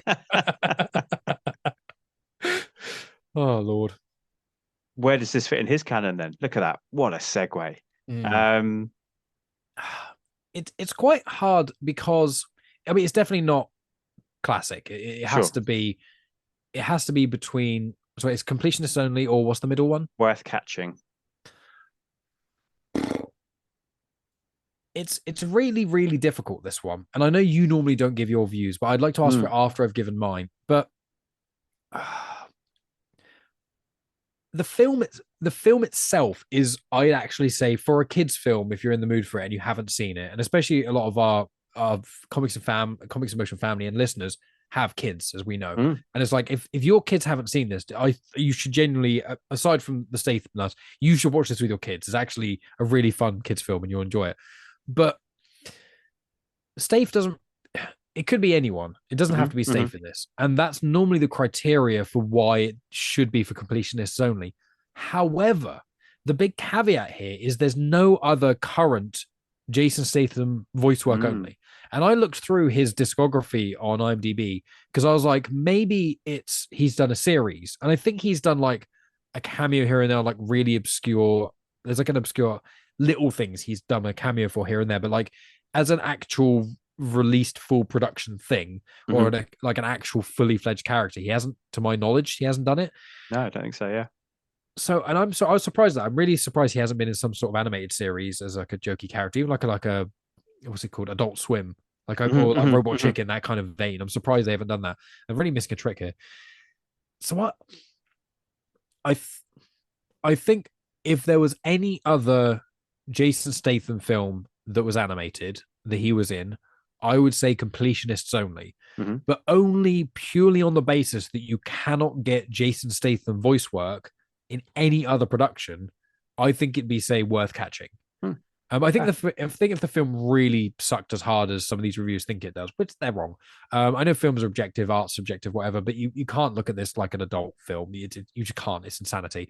So I just think because the film is actually a good kids film anyway, and there's no other Statham voice work, I think you kind of have to say it's worth catching. It's just kind of middle of the road. Give it a go, Yeah.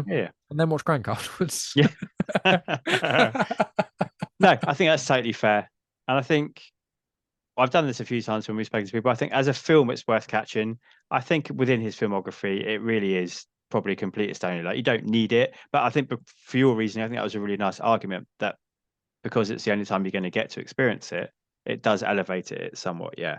Yeah, and he's not terrible. He's just No. He's just a slightly watered down version of his own voice. It's like if he did an accent, thank God this isn't an American animated thing, because then it would be no, don't watch this. Or Scottish as he tried in Mean Machine. Yeah. Yeah, well, I've not seen Mean Machine, but I've as an English person, I've at least once tried to do a Scottish accent. Normally, when you talk about Train Spotting or Heroin, normally sometimes myself, I'm sorry, Scottish friends, another offensive thing for Scottish people in this podcast, but English people can't really do Scottish accents very well, and they never should really. No one should ever really try and do many other accents. It's not generally appropriate. But yeah, I can't imagine the Stath sounding good trying to do Scottish. I can imagine that being one of the worst accents he's ever done. Yeah, I think I remember when Chris and I spoke about it, and he said, "Oh, it was Scottish he was trying to do, was it?" So there you go. That sums it up. Yeah, but go watch Gnomeo Juliet and Crank, friends. Do it. So, thank you very much, mate. This is coming out on the 16th of October. So, Ahsoka will be finished by then. Ooh. But what else do you have going on? Because we know we get a consistent level of genuine chit chat and Star Wars content from you. Yeah, well, the last two individuals have been Math and Max, who are both incredible people and release amazing content when they do. When it comes to me, it's like there is not a week in the last. So I've been podcasting now for over 6 years. Over 700 individual podcast episodes have been released with my voice in them. That's about 500 to 600 of them are ones I've released, and about 100 or 200 of them on Patreon. So there's always somewhere you can hear my voice, a lot of the time. So by the 16th, so I've got a few pods recorded. So there's the Disney discussion's already out right now as of recording this, so people can go back and listen to that. A new one. Yeah, High School Musical. Oh, I cannot wait to hear that, because Dan and I follow each other on Letterboxd, and I have seen his written reviews, and I want to hear his audible reviews for this. Me and Rhea were cry laughing almost the whole time. Wait. Like I had some strong criticisms of the High School Musical films, but Megan is very entertaining, because anyone who's listened to Disney discussions or knows Megan and Dan is that they are the two polar opposite film viewers. They respect each other greatly, and I love them both in different ways, obviously. But like me and Rhea are more middle ground. Like we're both happy to watch silly, campy kids films in a lot of ways, but we also like weirder stuff. But Dan likes extremely weird stuff, and Megan hates weird stuff. I love hearing them have discourse, and most of the time it's Megan being forced to watch stuff that's weird for Dan's sake. So having the Megan rant reaction from Dan to a film as innocuous as High School Musical is just hilarious, and it's great. So the High School Musical one, the three of us watched 3 High School Musical movies, and I'd never seen the third one. And I watched them when I was like a kid and stuff. I even had the first one on CD. But that's a really fun, silly conversation. You don't need to have seen the High School Musical films. It makes it better if you've seen at least one of them, but don't. I think I'll just listen. I'll be all right. You know what? It's a High School Musical Disney film, but it seems to be the only film trilogy of musicals that exists. Okay, which is really interesting. It was something I hadn't even thought about. Which is you get the odd musical sequel, but not very few films that are musicals have sequels. Very, very few. It's quite weird. Just the classic Mary Poppins and Mary Poppins 2. Is Mary Poppins 2 a musical as well? I've not seen it because I don't like Mary Poppins. Which is another controversial opinion here. Is I think for what the film did, amazing. Changed a lot of what cinema was, and it's so well put together. But Dick Van Dyke's atrocious. The music is all quite overrated, and the plot takes forever. It's like a 2.5-hour movie. It's just Jesus. And also, I don't actually like Mary Poppins as a character. I think she's rude, abrasive, and annoying. Even though she is maybe a Time Lord, actually, which is quite a fun little fan theory. But Disney discussions that came out last week. I've got a recording that will be out now. It's about finances and stuff. So very different. It's a gentleman from America. He's launched a finance app called Rapunzel, and that's all about teaching people. It's like gamifying financial education, especially trying to get high school kids and other individuals to be more financially literate. And we discuss how the repercussions of that can actually change the world. So that's quite a fun pod. I've got one due for recording. So you're going to be the only person who knows about this. But I'm letting your listeners know, because obviously it's coming out in a couple of weeks, is I'm recording a podcast with my cousin's wife. So does that make it my second cousin? I don't know. She's the family. She's been with my cousin longer than I've been with Megan. She's delightful. She's called Paige. And she and my cousin Charlotte have a company called Buddy Pet, and it's a dog walking company. So shout out to them, and they walk Willow. And she's basically been doing a lot of qualifications recently about dog behavior. So the conversation isn't yet recorded. I've got the notes for it. I've sent the questions. She is going to be in person. She'll be next week, and we're going to talk about like dogs and dog behavioral stuff, and like how to train dogs really, and why she got into that. So that'll be all what's coming out, as well as you said, the Ahsoka show. So if people are watching Ahsoka, or if people have not yet watched Ahsoka, like Jack, who's been doing a nice little rewatch of Rebels, which everyone should, because Rebels is amazing. I've done a weekly discussion show with a different guest every week talking about Ahsoka. Most of them are fairly positive, but there's a few that are more critical of it, which is really good because I like a wide variety of stuff. So that'll be done. And there's certain members of the Comics Emotion family that are involved in that. Star Wars Comics in Canon. I'm not going to go into my whole spiel about that, but you could listen to that pod and never read a Star Wars comic in your life. So go check that out. I think that's more or less everything. I think like follow me on social media at Genuine Chit Chat, Instagram. I still say Twitter, even though it's X, but whatever, Twitter X, Instagram, a little bit of things here and there on TikTok as well. And follow me on social media and you'll just get a general update on all the guest spots that I've been up to and the Star Wars episodes I'm releasing and genuine chit chat snippets I've been doing, and subscribe on YouTube. You can get video versions of stuff as well. So I've got content figuratively and literally coming out of my ears. And if you want to support me, you can go to patreon.com/genuine chit chat and you can get even more content from me. And you actually get to hear from Megan, who was missing on this episode, but joined us on Collateral and will be joining us for Meg in like 6 months. Well, Meg, and absolutely. What are you going to do when you run out of Star Wars content for Comics in Canon? That day must be approaching. It was, and then they were like, "Hey, here's a new crossover event," and now there's like coming at my ears again. Okay. I have thought about this. In all honesty, I'm not going to. The amount of output I'm doing with podcasting is not sustainable, unless Megan ends our relationship, which we're getting married next year. So let's hope not. I'm betting a lot of my life on the fact that that's not going to happen. But obviously we're getting married next year. So there'll be a bit of a deficit in August, but I'll get to that when we get there. But when we eventually have kids and that sort of stuff, I'm going to really wind back Star Wars Comics in Canon, because Genuine Chit Chat is my lifeblood of my creative output, and it adds the most to my life. And I can do that, each week. That's easy to do. I'm gonna wind that back because reading 4 to 6 comics every week and writing notes about them, finding all the connections, recording the episode, doing all that, I have to do it on my lunch breaks and stuff. And when we eventually delve into having kids and stuff, I'm gonna have less time, so I'm gonna have to utilize my lunch breaks at work for editing Genuine Chit Chat instead of Comics in Canon. So I'm gonna wind that back. So I think basically I'm gonna do it full fledged until the end of the High Republic, which is end of 2025, and then I'm gonna figure out what I'm gonna do. So at the moment, there's loads. There's still, I'm actually behind, funnily enough. If they stop releasing comics tomorrow, I would have enough on just what I've got, what's out at the moment, probably until the end of the year. Okay, wow. To be honest with you. So yeah, there's tons of it. And every time I think I'm going to catch up, and then they go, new comic series coming out. So, oh God, like I love it, but it's a huge amount of work. And also I do book reviews on there as well of a lot of stuff too. So that kind of adds to it on top of that. But at the moment, every piece of High Republic content, phase 1 and phase 2, have now been uploaded, bar like a short story collection. And I'm going to continue through that and doing Dark Droids crossovers and all that stuff and try to catch up with Darth Vader. Although this will be another exclusive announcement for your show. I've realized there's a series out in Marvel. This is deep cut nerd stuff, but there's a series out in Marvel for Moon Knight and someone else, I think Wolverine, called Black, White, and Red. And they did it for Darth Vader recently. And there's 4 issues of it. And I've just read them all. So, and each issue is short stories of Darth Vader. And I've scoured through Wikipedia, and I've looked through all my seemingly endless knowledge. I'm being that in quotation marks. I don't have an endless knowledge of Star Wars, of Darth Vader, and all of these stories are so individual. And they have no connection to any other Star Wars content, really, apart from really loose connections, like there's a TIE fighter in it, which I've gone into TIE fighters endlessly. So I'm not actually going to do a normal episode of Comics in Canon for Darth Vader Black, White, and Red. I'm not going to go through all the plot details because there's so much. Each comic is like 30 to 40 pages long. There's 4 of them, and they're all short stories. And 1 or 2 of them, there's like no dialogue. So I'd literally just be saying what's happening. And the art is so good. So that's actually going to be a review.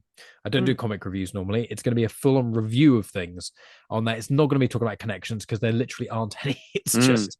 So that's a fun little thing as well. Yeah, nice change up in the format. Yeah, so if you're interested in Star Wars, people are probably lapping this up. If people who've never heard of me before are like, why are you talking about Star Wars so much? This is about Gnomeo and Juliet, Jason Statham. I don't want to hear about that Darth Vader, you big nerd. Sorry, friends. But thank you, Jack, for having me on. I appreciate you letting me waffle and dig myself into a hole about many things. And I hope people can forgive me for those things because of my honesty. But it's getting to watch this film, just like Collateral. It's such a weird thing. I would never have watched this film unless I did it for a podcast. And so I'm really happy I did actually watch this film genuinely. And again, thank you for this whole podcast because I adore listening. I listen to every single episode. It inspired me to watch Spy, which is incredible. It pushed me to watch Crank, which was an experience. And I'm going to delve into a few more Statham films as well as we go. So it's great fun. And if anyone's listening to this and they haven't listened to other films, other episodes, I'd encourage just listen to them all because you're not going to watch every Jason Statham film. You're just not. If you haven't been doing it as you're listening along, you're not going to want to do it. So I just say, listen to them all. And also, like with the Meme Machine thing, I enjoyed the conversation on Meme Machine.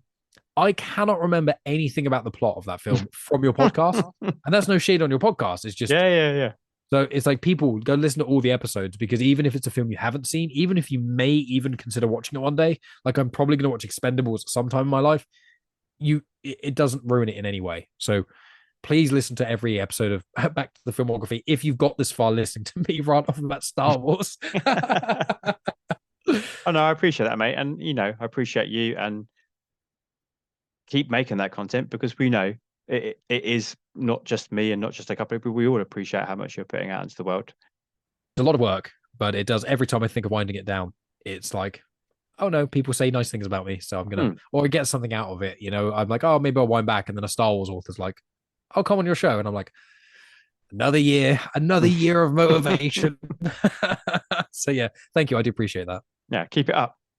And thank you everyone else for listening and partaking in this journey with me through the Stath's filmography. That was the worth catching Gnomeo and Juliet. Next up in a fortnight is Blitz, featuring the return of the 20th century geek Scott Weatherly, followed by Killer Elite, featuring the second appearance of Stath's superfan Glyn, for anyone that is watching along. I'm Jack's Musings, and that's JACS, and you can find me on X, where I'm most active.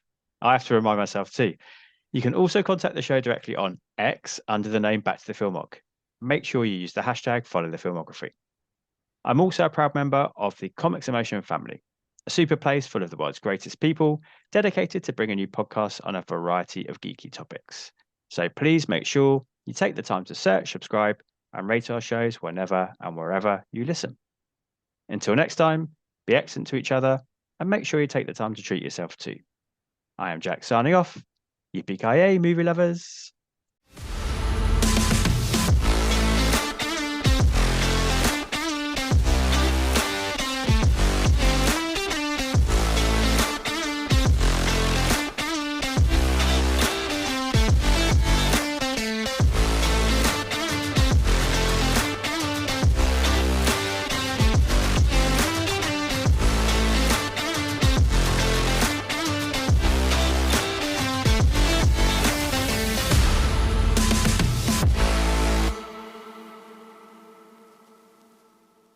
Cut. And watch Gnomeo Juliet and Crank. Fantastic, mate. Thank you.